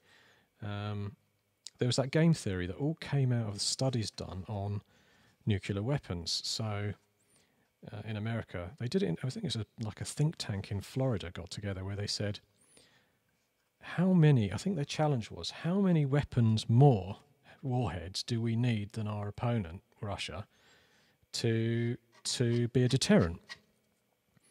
And it all comes down to this weird thing called game theory, where it's about saying, well, if you have more than them, and there's a threat level, they won't action anything because they'll be too scared to damage themselves. And there's all this weird psychology which I don't know anything. I'm just a layman when it comes to that stuff. But I know the principle was that there was a mathematical theory that they could apply to that. And Maggie Thatcher in the UK had invited the kind of chairperson, leader, brain behind this Florida think tank to the UK and actually tried to apply some of that game theory to her politics, which is worrying. But where was I going with this? Where was I going with game theory? Nuclear, office-based, yeah, psychometric tests. They are weird because they stem from that kind of stuff, that kind of thing where if you whiz through a psychometric test and you just pressed all the good stuff, you know, if you saw a turtle in the desert and it was on its back, flip it over, yes, of course, and you do all the classic Blade Runner responses, yeah, they do work. And why I think they're scary is that I have had them done. Like, I was actually desperate to leave a job once, and I wasn't being made redundant, but there was a threat it was coming, and I thought, I've got to get out of here. And I went for an interview. And in fact, I went for loads of interviews with companies that used those tests. And every one, I had like 3 different interviews where I had a psychometric test, and every one came up. And I went back for the follow-up interview, because they do it when you go for these formal ones like that. They always follow up with you and give you the feedback. In fact, they give you the paperwork. They all said, we think at the moment you're desperate for a job. And I thought, Jesus, I've just answered a bunch of questions about, sorry, I used Jesus' name. I was trying to avoid doing that. I thought, oh my goodness. Yeah, I'm not religious myself, but don't like to insult people. Yes, I said, oh no, what's going on here? How did they know? By me saying things like, if your colleague was angry, how on a grade of 1 to 5, how would you respond? What do you think your colleagues think of you when you're angry? And all these kind of strange questions. And then also a bunch of these diagrammatic things where you get a triangle and you've got to judge this amount of sides within a certain amount of time and all this. Then they turn around and say, we think you're desperate for a job and blah, blah, blah, blah, blah. And I thought, where do you get that from? So, and I thought I was being the coolest carrot. You know, I thought I knew how to do these. Based on my layman's knowledge of game theory and all of this kind of psychometric testing, I thought I can beat these. And the answers they get had nothing to do with the kind of questions that they're asking you, which is what was quite shocking. So yeah, experience of those things is interesting. Now I need a blade and I can't see one, but I've got one now. So these are GZG. More recently, I haven't been going for interviews at places that do that sort of stuff. It was, you know, they were like big consultancy firms, and they all do those because they all believe in it, which is also slightly worrying. But on the other angle on these, I did go back years later. I went back for a job at Virgin, and they had started doing these tests, and in fact, they gave me one. And they revealed interesting things to me, because I am one of these people that I do value my own time and consider myself slightly cheeky in terms of, you know, my life is my life. I may be in this prison of a rat race, but I'm going to push against the boundaries where I can, even though I've obviously tried to follow the career man path kind of thing. I had this one, and they said, "Oh, you're happy to. I can see you're happy at the end of the day, and you still have energy to finish an important task." And I thought, no, I'm out of the door. I thought, that's not me. 5 o'clock or 5:30, I'm looking at my watch, I'm out the door. But then I thought about it afterwards, and I thought, yeah, actually, I do have energy still at the end of the day. And I'll go home and use it and do something like this, or if there was a crisis at work, you're on top of it. And I still feel I could do work at 4:30, 5 o'clock. So, yeah. More evidence that potentially these psychometric tests are true. But that does bring me to that suggestive stuff. Tarot cards, spiritualism, etc. And when I'm trying a new tech for our tuning, I have to find out music. Yeah, yes, I would do that. Yeah, that's true. I have done that on interviews when I had it, again, when I was a bit younger and wacky. I used to ask questions like that during interviews. What music do you like? What computer games do you like? I interviewed a guy once for a service manager job at TUI Travel in Crawley. And he turned around. I said, are you into hobbies and games and anything? I'd just like to find out, try and have a chat. And he said, I'm into 40K. And then he said, not only is he into 40K, he organises events and everything. He did not shut up. Oh, it was awful. And I actually, at the end, I've worked with lots of people that are into the hobbies like me. And it's great because we've often in the past I've done role playing with people from work, war games, and I used to work at Virgin. There were people all across the Virgin group, and we used to use offices at night. We used to get Scalextric slot cars out. We used to role play at GlaxoSmithKline when I was there. This was 20 years ago as well. We'd use some of the offices that were empty at night, and we'd just go and do a role-playing game or a board game, early Euro board gaming. Never really war games, because that's like taking all your gear there, isn't it? So, but this guy didn't get the job, not because he went on about 40K, because that would be bad when there'd be discrimination against war game. I was thinking, that funny, isn't it? You can discriminate against, you can't, but it's a big news item. You can't discriminate against age, sex, etc. But there's no rule against discriminating against someone that plays 40K, is there? And I passed that. I used that against him. So it was funny. I was telling a friend after I'd interviewed and said, "Oh, he's really into all the sort of gaming thing that I'm into." "Oh, why didn't you hire him then?" I thought, "Oh, well, no, because he was really awful." But it wasn't. It wasn't that he was 40K that he was awful. It was just that he wasn't a good fit.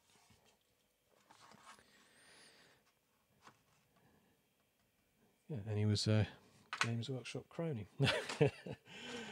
So yeah, door-wise. So what you could do with doors, obviously, these are the Games Workshop. These are Games Workshop. These are the Ghg doors, and it's just brilliant. They're the right scale, because obviously someone that worked on this building really knew their stuff, just like John at Ghg does, and Tony at Brigade Models. They all know about scale really well, so you don't get a lot of scale creep, and you often get models that are perfect for the scale. So, fantastic that they stick to their guns, and their models do have that sort of standardization about them. The only thing, of course, is a lot of the early Ghg troops and things looked a bit stocky, didn't they? They had kind of chunky legs.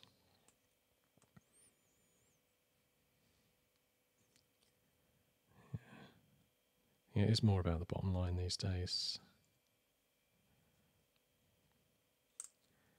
So yeah, I've got just a sharp scalpel and I'm just trimming this. I could do a lot more, but again, on this build when it's all sprayed up, you don't need to do a huge amount of detailing. But what I do need is to know that there's not a big chunk sticking at the bottom. That's going to make it difficult to glue together. Nearly put this one the wrong way up. Hope I didn't do that with the other one. No, they're all right. So these happen to be the same door, but I would probably not care if I found that, you know, there's another one in there that has the other door type. Yeah, this is like a double panel on there. You can see 2 bits of plastic card he's built that up from. There's someone on Instagram, and I think he's from like Sweden or Norway or Denmark. And he does fantastic stuff. I follow him. Recently added him as a friend on Facebook, but I can't remember his name because, again, it's just like a series of characters. And but he uses this Ghg stuff on everything, and he builds his own little buildings, so out of plastic card and bits and pieces. But these doors, when you add them, they really do add the detail on. And what, you just could not do this with you cannot do this with MDF, can you? This kind of level of detail. So say, you know, well, it's something I should be doing there is maybe I haven't got a flat one. That's no good, is it?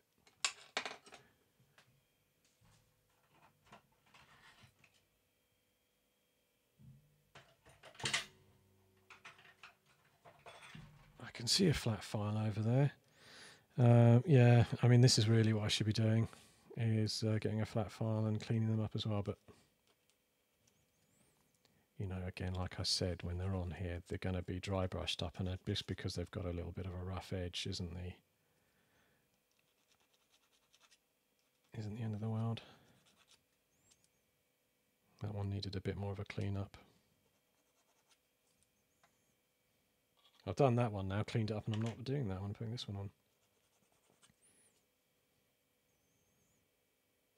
Yeah, styrene. I've got a lot of styrene stuff. I've got the plastic card stuff.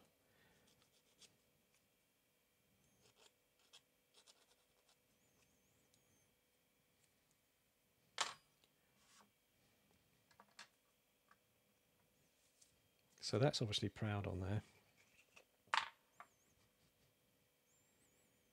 I was going to put it on the door, but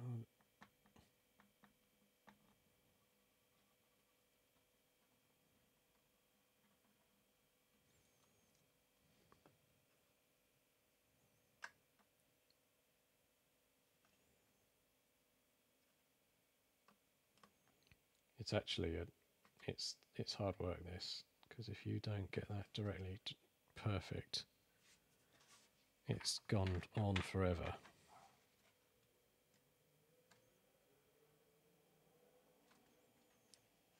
Let's peel some of my skin. I've got some skin on it now. That's always a good feature.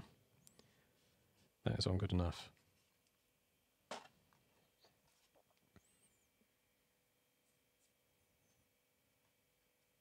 Let it dry before I peel any more of my skin off on there. But that's covering up neatly.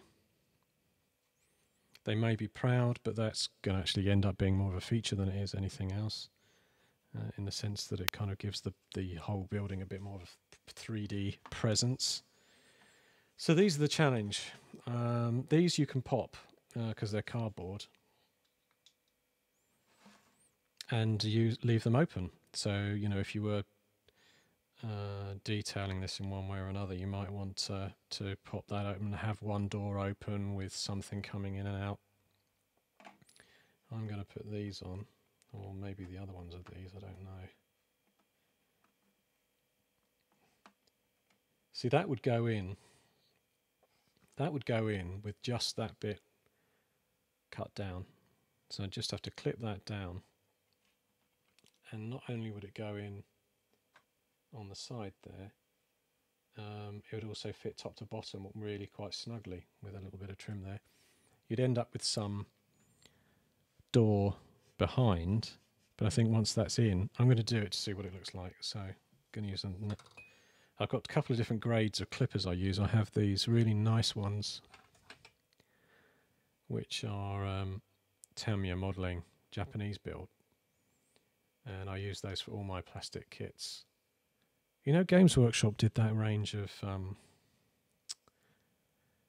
they did this really nice sort of groovy range of brown clippers with metalwork, and there was kind of about 2 years ago, and they looked amazing. I bought those, and they buckled up on some plastic I was trying to cut. They were really poor, and I lost the sharp edge and everything on them.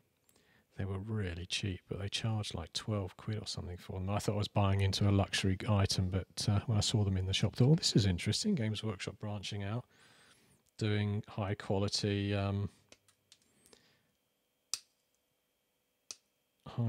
pincers. They weren't. Oh, there you go. That's shot off somewhere.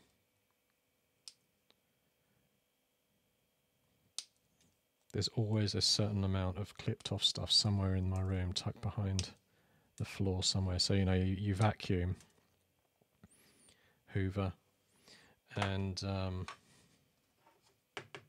doesn't matter how well you do it.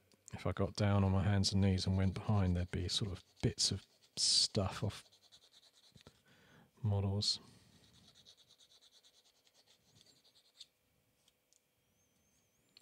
So that's relatively clean. I know there's a bit on the top that I wanted to just, it's more of a kind of bit of flash. Oh, that's it. Look at that. I took my skin off too. That was lucky that wasn't a bleeder. But what time is it? Yeah, it's 10:15. Look at that. That's why I did that. Later it gets, the higher risk factor involved in blade use. And also just inappropriate blade use. Look, if I held my finger in the right way, I could go along there with less risk. But yeah, that's enough off there.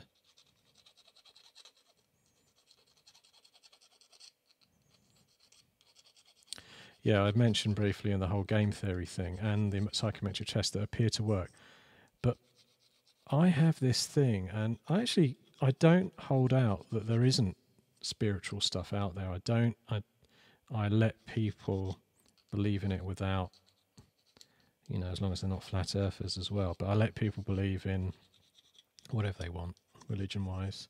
Very happy to be comfortable around friends that are religious. I've got a friend who's a Muslim here in Crawley. We're going to go to Salute together.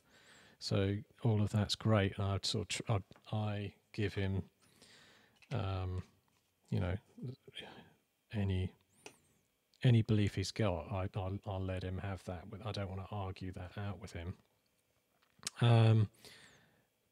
But spiritualism and stuff like that kind of comes back to that psychometric testing, because I wanted to, whenever I went for these interviews, and I've had these done at work as well, where they do it.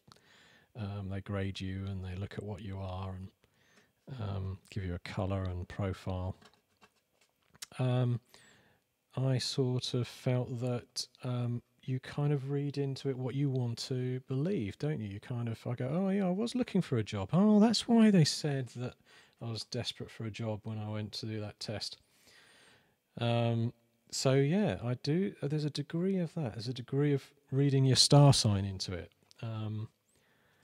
I won't say it's complete, but there's so much suggestive stuff out there that is cleverly done. So I think that's fine. Someone said the other day, probably Graham, oh, hey, new. Oh, hi there, Underdog Painting. Thanks for signing in. Sorry that you came in. I was probably talking about religion or something, like the taboo subject that you should never touch. And drinking coffee like that. So yeah, so for the benefit of Underdog Painting, this is by a company called Sarissa Precision. They're Scottish. It's an MDF kit that they do. It has a skin of cardboard that creates these windows in there. I've built it all up. I've done a roof. I've cut the roof back by modifying it because I wanted some gaming space for 15mm models on the roof. So I built this plastic card section that goes in there. And I'm at the late stage now, after hours on this, of just putting some of these doors on. And these doors are by a British company called Ground Zero Games, well known in the 15mm world, if you're not familiar with it. And they're metal doors. They do them so that people can just build up any kind of kit they want to. I'm trying to get some super glue off there that's annoyed me, and it's taken some of my skin and some of the old glue and got it stuck in there. I can tidy that up later. That's my insistence. That's it. Okay. So, yeah. And I've put some other various bits and pieces to super detail it. I think the best way to call it is sort of super detailing, isn't it?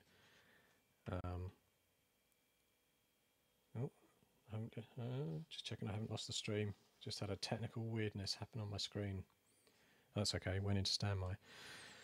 So, yeah, so it's Friday night, I'm live, and I'm now doing the next stage, which is the super detailing of the doors. And I'm trying to work out, do I put those straight onto the cardboard? It's not a great, obviously, place, because this is a cardboard flimsy piece. But I will be gluing them down to the MDF base if I put them in there. It does mean it has a bit of a lip there. Do I care? Probably not, because when it's on the terrain. Let's put it on. This is a separate piece of MDF I've had done. It is very nice, actually, looking down there now, that the smaller door is flush and goes straight down. Let's see how close I can get. In fact, I have that other camera. I think it's on. I think I can just switch to it. Let's do it. No, that's not switched to it. I have to press the other button. 3.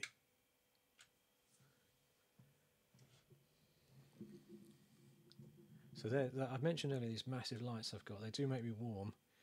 I've got them either side of the rig, and I've also got a monitor here that I have in a vertical position by a company called Lilliput, and it means that I can have the streaming software and the YouTube at the bottom, and just in there you can see how tiny a view I've got of what's going on in this screen.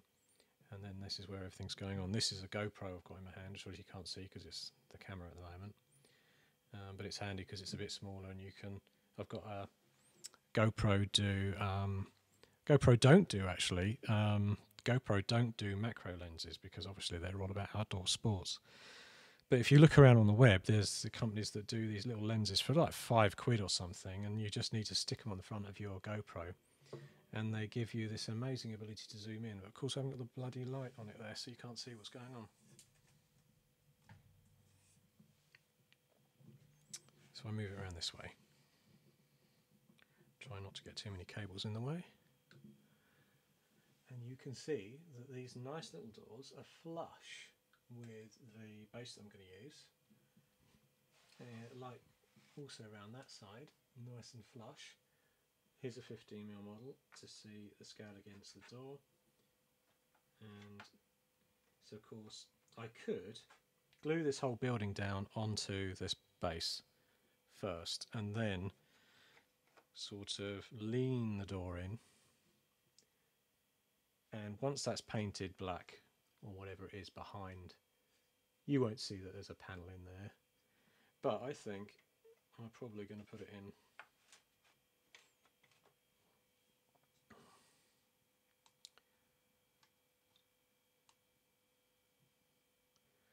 Oh, this is the first time.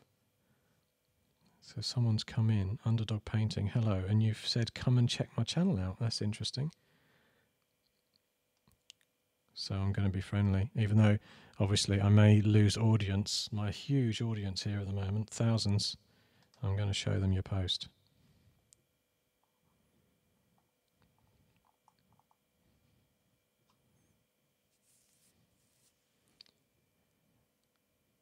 If I ever made scenery before, just painting models, but this looks cool. So what do you do, Underdog Painting? Are you a 40k person, or are you a normal person? No, I mean, you know, 40k is a respectable game, and I do like it, and all the Warhammer stuff is excellent. But what do I do with this door? Do I lift it and put it in, and therefore have a lip, or do I lean it back? I think I'm going to lift it. Let me put the camera down without causing too much pain for myself. And just look at what that looks like picked up again. Hold it while I go down. I think it's better flush, and then it's going to glue against the bottom. It's going to glue into the door frame. it's not going to look too obvious because it's all going to be one colour. And I could always put a small strip of styrene rod underneath it. So I think that's what I'm going to do. Let's just put you behind all my cups and glasses and myself. Breathing in. So switch back to the other camera. Right. Yeah, so that's it. I'm sorted. Take all this stuff off.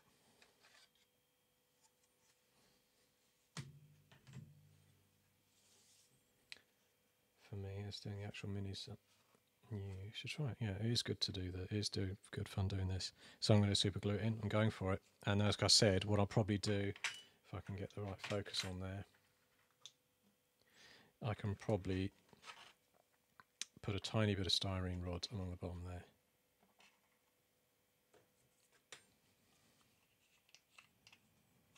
Yeah, it's interesting. Obviously, I like 40K. I do have some articles on 40K models on my channel as well. Not many, just bits and pieces. And some of the new plastics are amazing. And but I actually, to be fair, I have more of the fantasy models because I'm a role player, and I've nearly role played now every week for 20 years, apart from holidays, illness, and when other people have cancelled. I have a massive cabinet of stuff. So let me show you it. I'm going to go to the other camera. I've got a couple of massive cabinets of stuff actually. They're all kind of over here. See, my camera doesn't have long enough lead, and it's going to be a bit out of focus, but can't see it. That's my extractor fan for the airbrush. Yeah, so I have two cabinets in the corner, and they're full of stuff like randomly pick something out. So here we go, a whole mix of stuff. I don't sort of stick to one brand. So I've got some Scorn from War Machine, and some Ghosts from Games Workshop, and a Troll from War Machine. I do play War Machine, but I don't play 40K or Age of Sigmar. But I do mostly use these for role-playing games, you know, for Ghosts and whatever.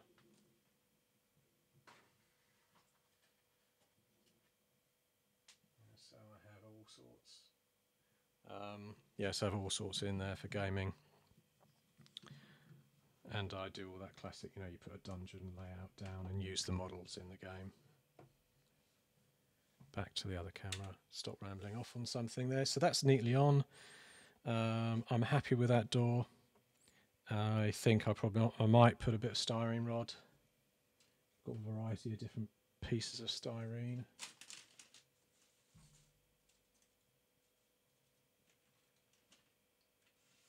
So that's a bit too small. I'd have to put two. It's the right size. See that? Look at that. That's going to do the trick, isn't it? So a tip with styrene, you only need to score a mark like I did there, and then it clips. So I could put that on there.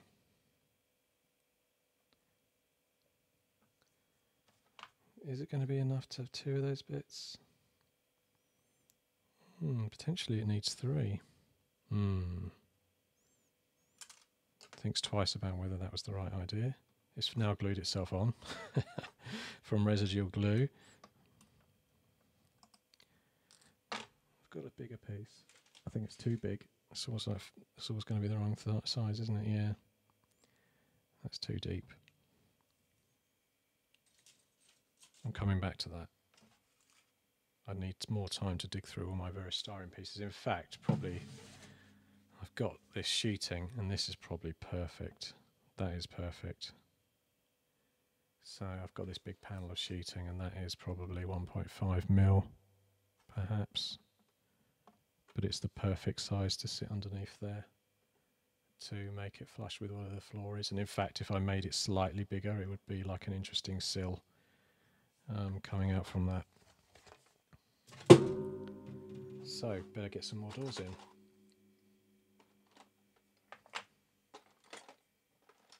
So I'm not necessarily going to use the same doors on both sides, but mainly because I don't think I have them.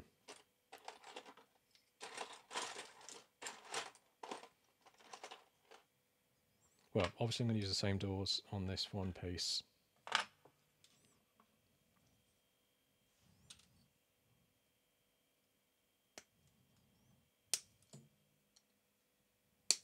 Oh dear, that has gone, that's sprayed off somewhere.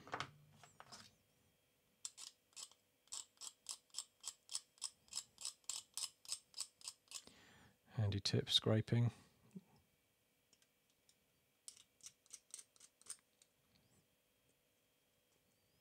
Poor man's file. Back to the file.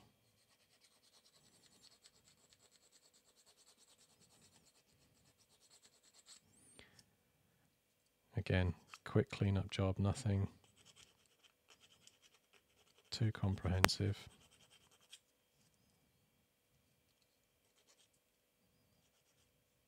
Well, that was a bleeder earlier. There was a lady on TV in the UK last night. You know, you've got the Brexit news, some other horrible disaster in Zimbabwe, sort of poor people drowning. That's terrible, isn't it? You've got a nation of people that obviously they're poor and they can't swim. It wasn't Zimbabwe either, was it? It was, where is it, off the coast down the south? But then they had, after all of this terrible world news of fires, Trump, everything else, death and destruction, the end of ISIS, etc., they then showed a lady in Scotland that feels no pain. And because they always need one of those sort of local interest stories mixed in. And they said, okay, so she has never felt pain. So when she gave birth to her 2 children, she just felt her body stretch. She can stick knives in her, nothing happens. I mean, people like that used to be sort of part of freak shows, didn't they? It's like, look at this person, stick a knife in their neck or whatever. No longer are they freak shows, but they're trying to identify her genes. And I thought, weaponize it. Of course, when I saw it, I thought, that's it, the ultimate soldier, isn't it? He feels no pain. Of course, they didn't say anything like that on the article. They just said they're trying to identify it because it could help people that suffer from, you know, diseases of old age and other things where there is a lot of pain involved. But my fantasy mind went straight to the ultimate warrior with that feels no pain. Now, the funny thing is, it said that she also, as a side effect, or as a result of also having this genetics, got 2 genetic defects that mean she has no sense of pain. She said if she put her hand in a fire, she only knows it's painful. So, Robin, after all this time as a subber, and this is the first time I heard about you enjoying role-playing. I imagine that. Okay, yeah. I wanted to do, changing the subject to role-playing, I wanted to do recordings, you know, like because I've been role-playing since I was 12, and I'm now 47. I wanted to do for audio recordings and stuff because I can't get my friends to do it. I've got a couple of friends that are amazing role players that, you know, and I think our group's a good fun one where we both use the models plus do a lot of the chat and banter.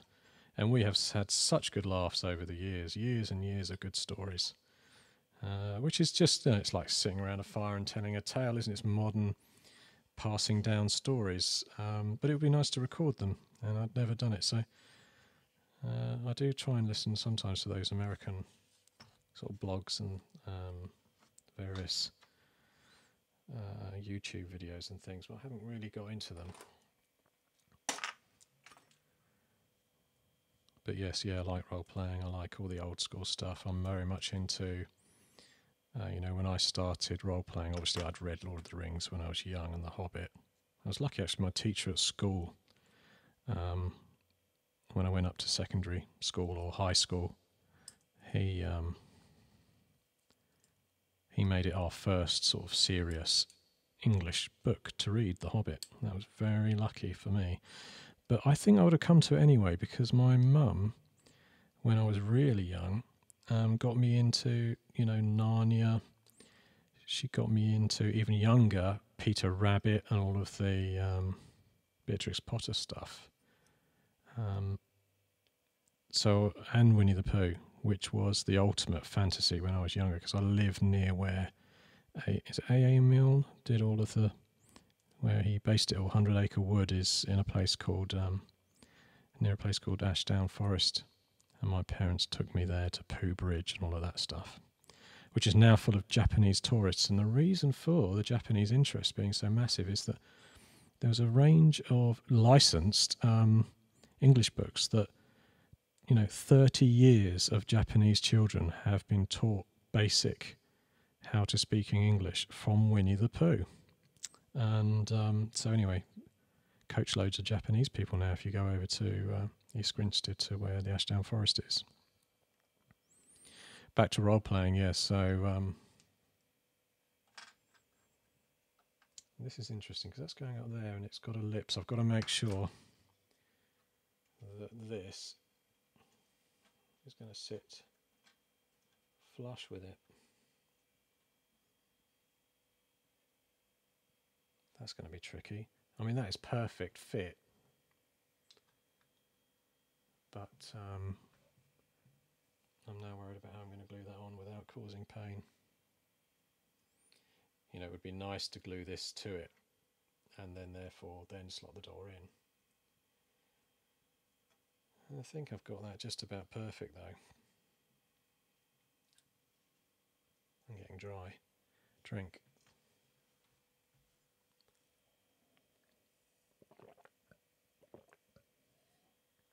Yeah, so 20 to 30 or longer years of generations of Japanese people have been brought up learning English off Winnie the Pooh.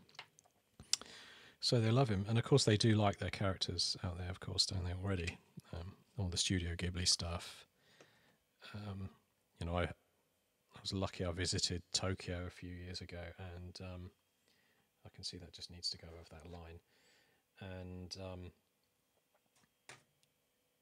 everything out there it's the spiritual side of their religion, isn't it? That they give everything a character. The sea, a wave, a bus even has a face on the front of it. And when you visit some of the graveyards, which I did when I was there in the larger temples, they have these little tiny mannequins. You don't see them. I took a photo and I think it was probably really not a socially acceptable thing to do, because you never see these things anywhere out there. But they have these strange little dolls in the graveyards that represent their ancestors. What games are 50mm? I've just been doing 28mm Citadel miniatures and have a lot of equipment enjoyment. Yeah, I mean 15mm is this scale, which are small. Let me get this on and then I'll show you some other 15mm. Damn it, I've just put my finger on the glue.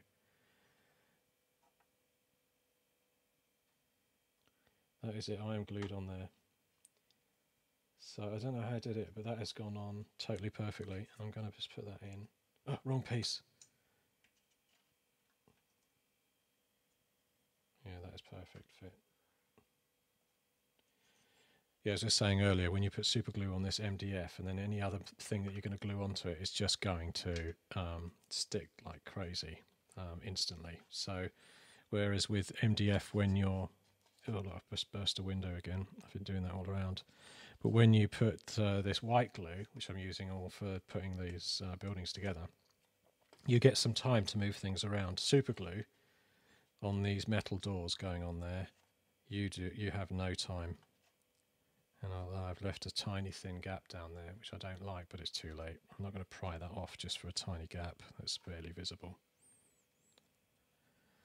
So yeah, I'm fitting these doors. These are from another company in 15mm. So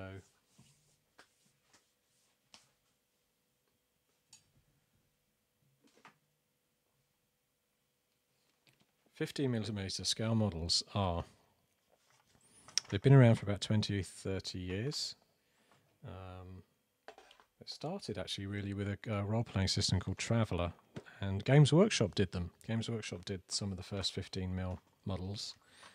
They are typically 15mm high, so you get, you can see that's 15 mils high. They're cheaper than 28mm models, which attracts a lot of people to it, but it's not necessarily a cheap hobby because vehicles, I'm not going to be able to grab any vehicles, but if you look at the rest of my channel, and there's lots of vehicles on there, vehicles are expensive because, you know, you want 2 or 3 for a game, and you end up buying, you know, models that might be a tenner each. Then you're buying a couple of army packs, and before you've known it, you've spent nearly as much on a starter army that you would for Games Workshop or something. But they are generally cheaper. You could get a pack of 8 troops like this, and you could get them for, you know, £4.50 or something, and that's a squad rather than, you know, a squad in the sort of Citadel Games Workshop realm would cost you quite a bit more. So I haven't got my super macro lens here, but I have got this close up. So you can see there's a whole tray of 15mm models, squad miniatures. There's a guy that's been hit in the chest. And there's some like hunter killer droids. You go. One of the things that happens quite often in 15mm is that some of the manufacturers can be a bit cheeky and make what looks like a licensed model when it isn't really. Yeah, so that's a 15mm hunter killer droid from a company called Curasan. These are Ground Zero Games. These sort of squad guys. They look like Halo guys, don't they? Again, like I was saying, licenses are slightly blurred when you get down to the 15mm scale, so you get guys that look like the troopers off Halo. And these ones I really like. They're from Curasan. They've got some good poses. You know, that sort of arm up.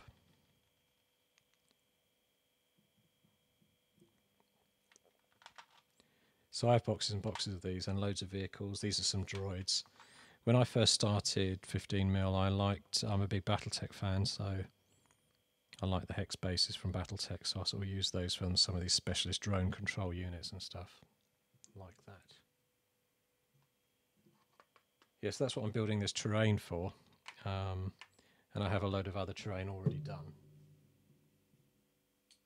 And yeah, what can I do? I can show one more thing before I finish some on some of the doors.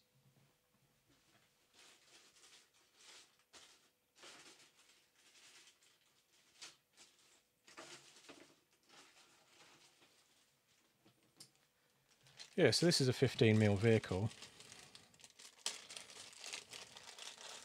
And you can sort of see this is a large tank APC type thing. This is a bit on the large size, but it's still a lot smaller than anything you'd get from... let me move these guys out of the way.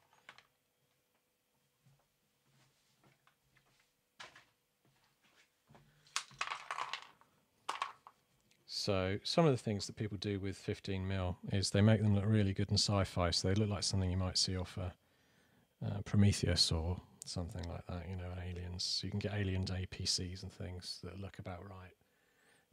So this thing it's in 2 parts, a 2-part resin kit. That's quite a long one, so it's a troop carrier type thing. APC, armoured personnel carrier. And you can see where the wheels go on there like that. So that's the sort of kit that you'd get. If I go back to that, you can see it from above.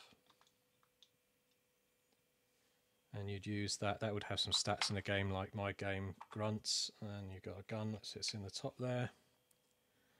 And that's someone might magnetise that rather than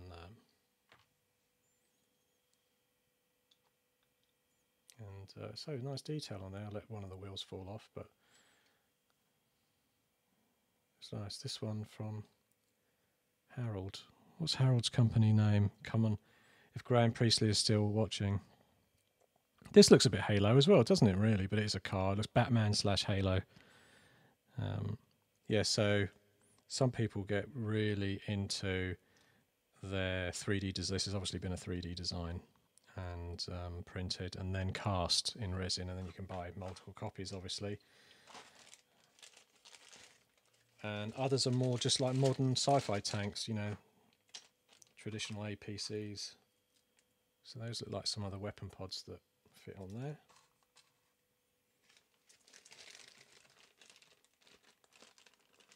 Oh, I can very quickly show some painted ones.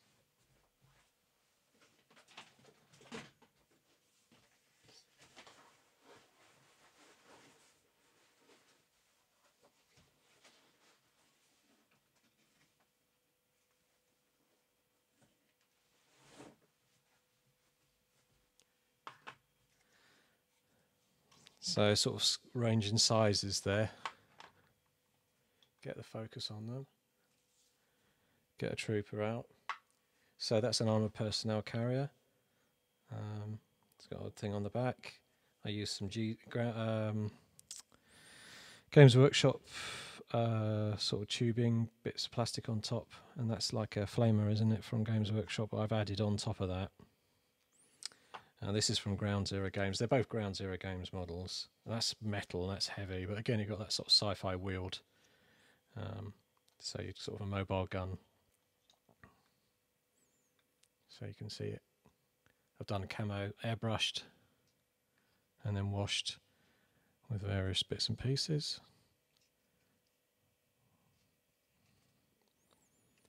So yeah, that's quite a nice model. And then the company in the UK called Ground Zero Games that do a lot of 15mm.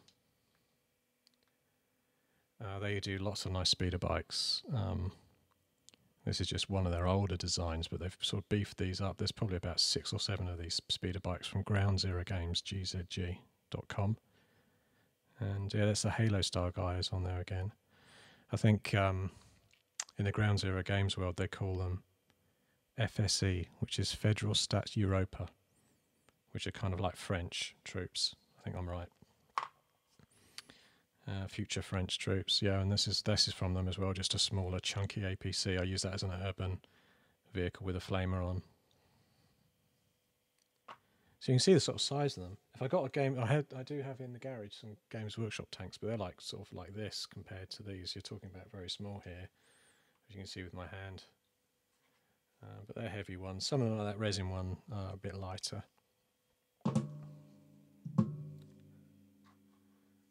Yeah, so nice models these. And of course you can get 4 or 5 of those or on a table and you've got a good game. The other thing is, of course, with 15mm rather than 28mm, I always used to have a laugh when I saw like those big Forge World tanks. Israelis, yeah, you're right. Yeah, they are the Israeli models. Yeah, these are the Israelis. Future Israelis. And I think they've done new sculpts of these as 2 now. These are older. These are very old, 6 or 7 years old. But I can't remember what I was saying now. Anyway, yeah, Ground Zero Games in the UK, they do great models.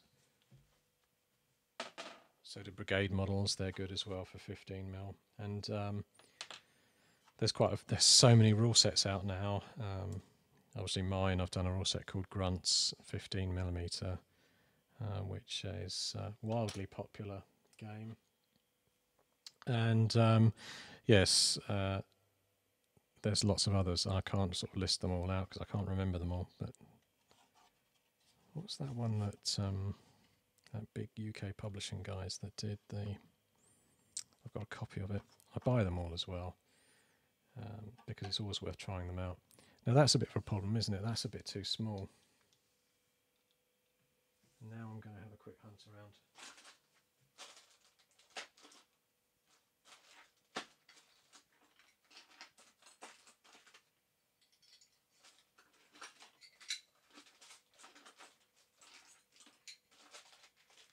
Yeah, excuse that brief pause because I'm looking for other doors that I've got. These are it's just wild, so much bigger. These are Ground Zero again. Ground Zero Games. I was sort of thinking on one side I could sort of block up or even have a small door there and the large door beside it, but it doesn't look right with the small and large. But I could get a bit of plastic card. If I could find a small enough piece, completely block that up and then have one large door. Not so sure about that. Well, at an initial glance, I couldn't find anything more than one other of the Oh, is that the right type? No, that's another type of door that just so happens to fit. I must have two of them. He must have given me like doubles of these. There's an awful lot of these ones in the pack, which are sort of your standard door. Loads of them. Diving off again momentarily.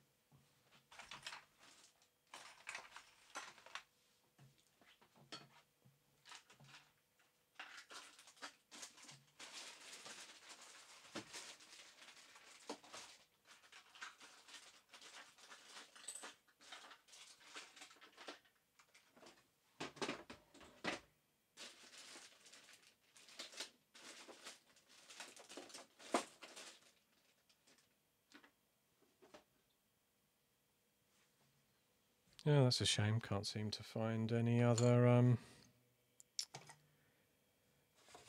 doors, unless they're in here. I can see some stowage in there, tucked away. Another storage location. More vehicles, unpainted. Oh, these are nice. These are from Brigade models. They're obviously from Shapeways 3D printed, but they're proper sized skips. And the other thing with them as well is because they're 3D printed, you can stick your own junk in there. Bits of like gravel, and again I'd put some of this styrene rod like this I-bar or this RSJ raised steel joint. You could have a bit of that leaning out of there. It looks great. So that reminds me, I want to use those on there, and also potentially a bin up against one of the sides out the back. Again, you could use these as separate terrain. You could do like mini diorama on somewhere else, but actually if you're putting it up against this is such a fragile piece. Look at that, 3D printed. You're better off just gluing it somewhere where you've got plenty of space on the side of a building, and it provides support. And also if you paint it in a bright yellow or something, it's a great contrast against the rest of the building in terms of paint job. I can't see any more doors in there. I don't know, I don't think John at Ground Zero Games has shortchanged me, but he has put an awful lot of this one particular type of door in there, which are a bit short. I'm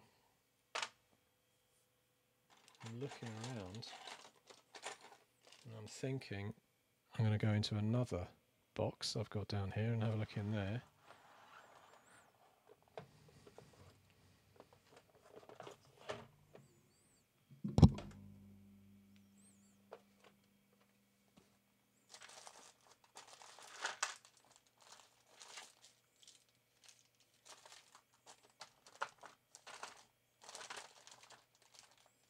No, that's a load of Moon Grunt stuff from Ground Zero Games.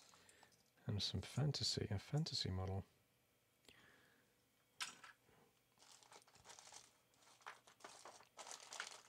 That's the spaceship from Alien. What's it called, the Nostromo or something? Or is that the name of the big ship? Well, this is a Japanese candy toy. It's another ideal thing for 15mm because it's about the right size for the models.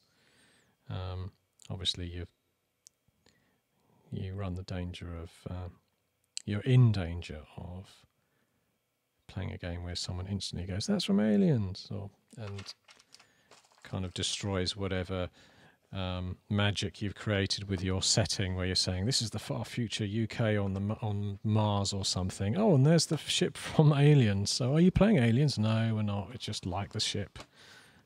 That kind of thing tends to happen. I used to use the odd Star Wars model actually in Micro Machines in my BattleTech games, and that was the biggest sin you could ever. You don't want to cross those genres. The sort of hard-hitting German background, loved by Germany actually. They all like the novels, and stick Star Wars in there, and they don't like it.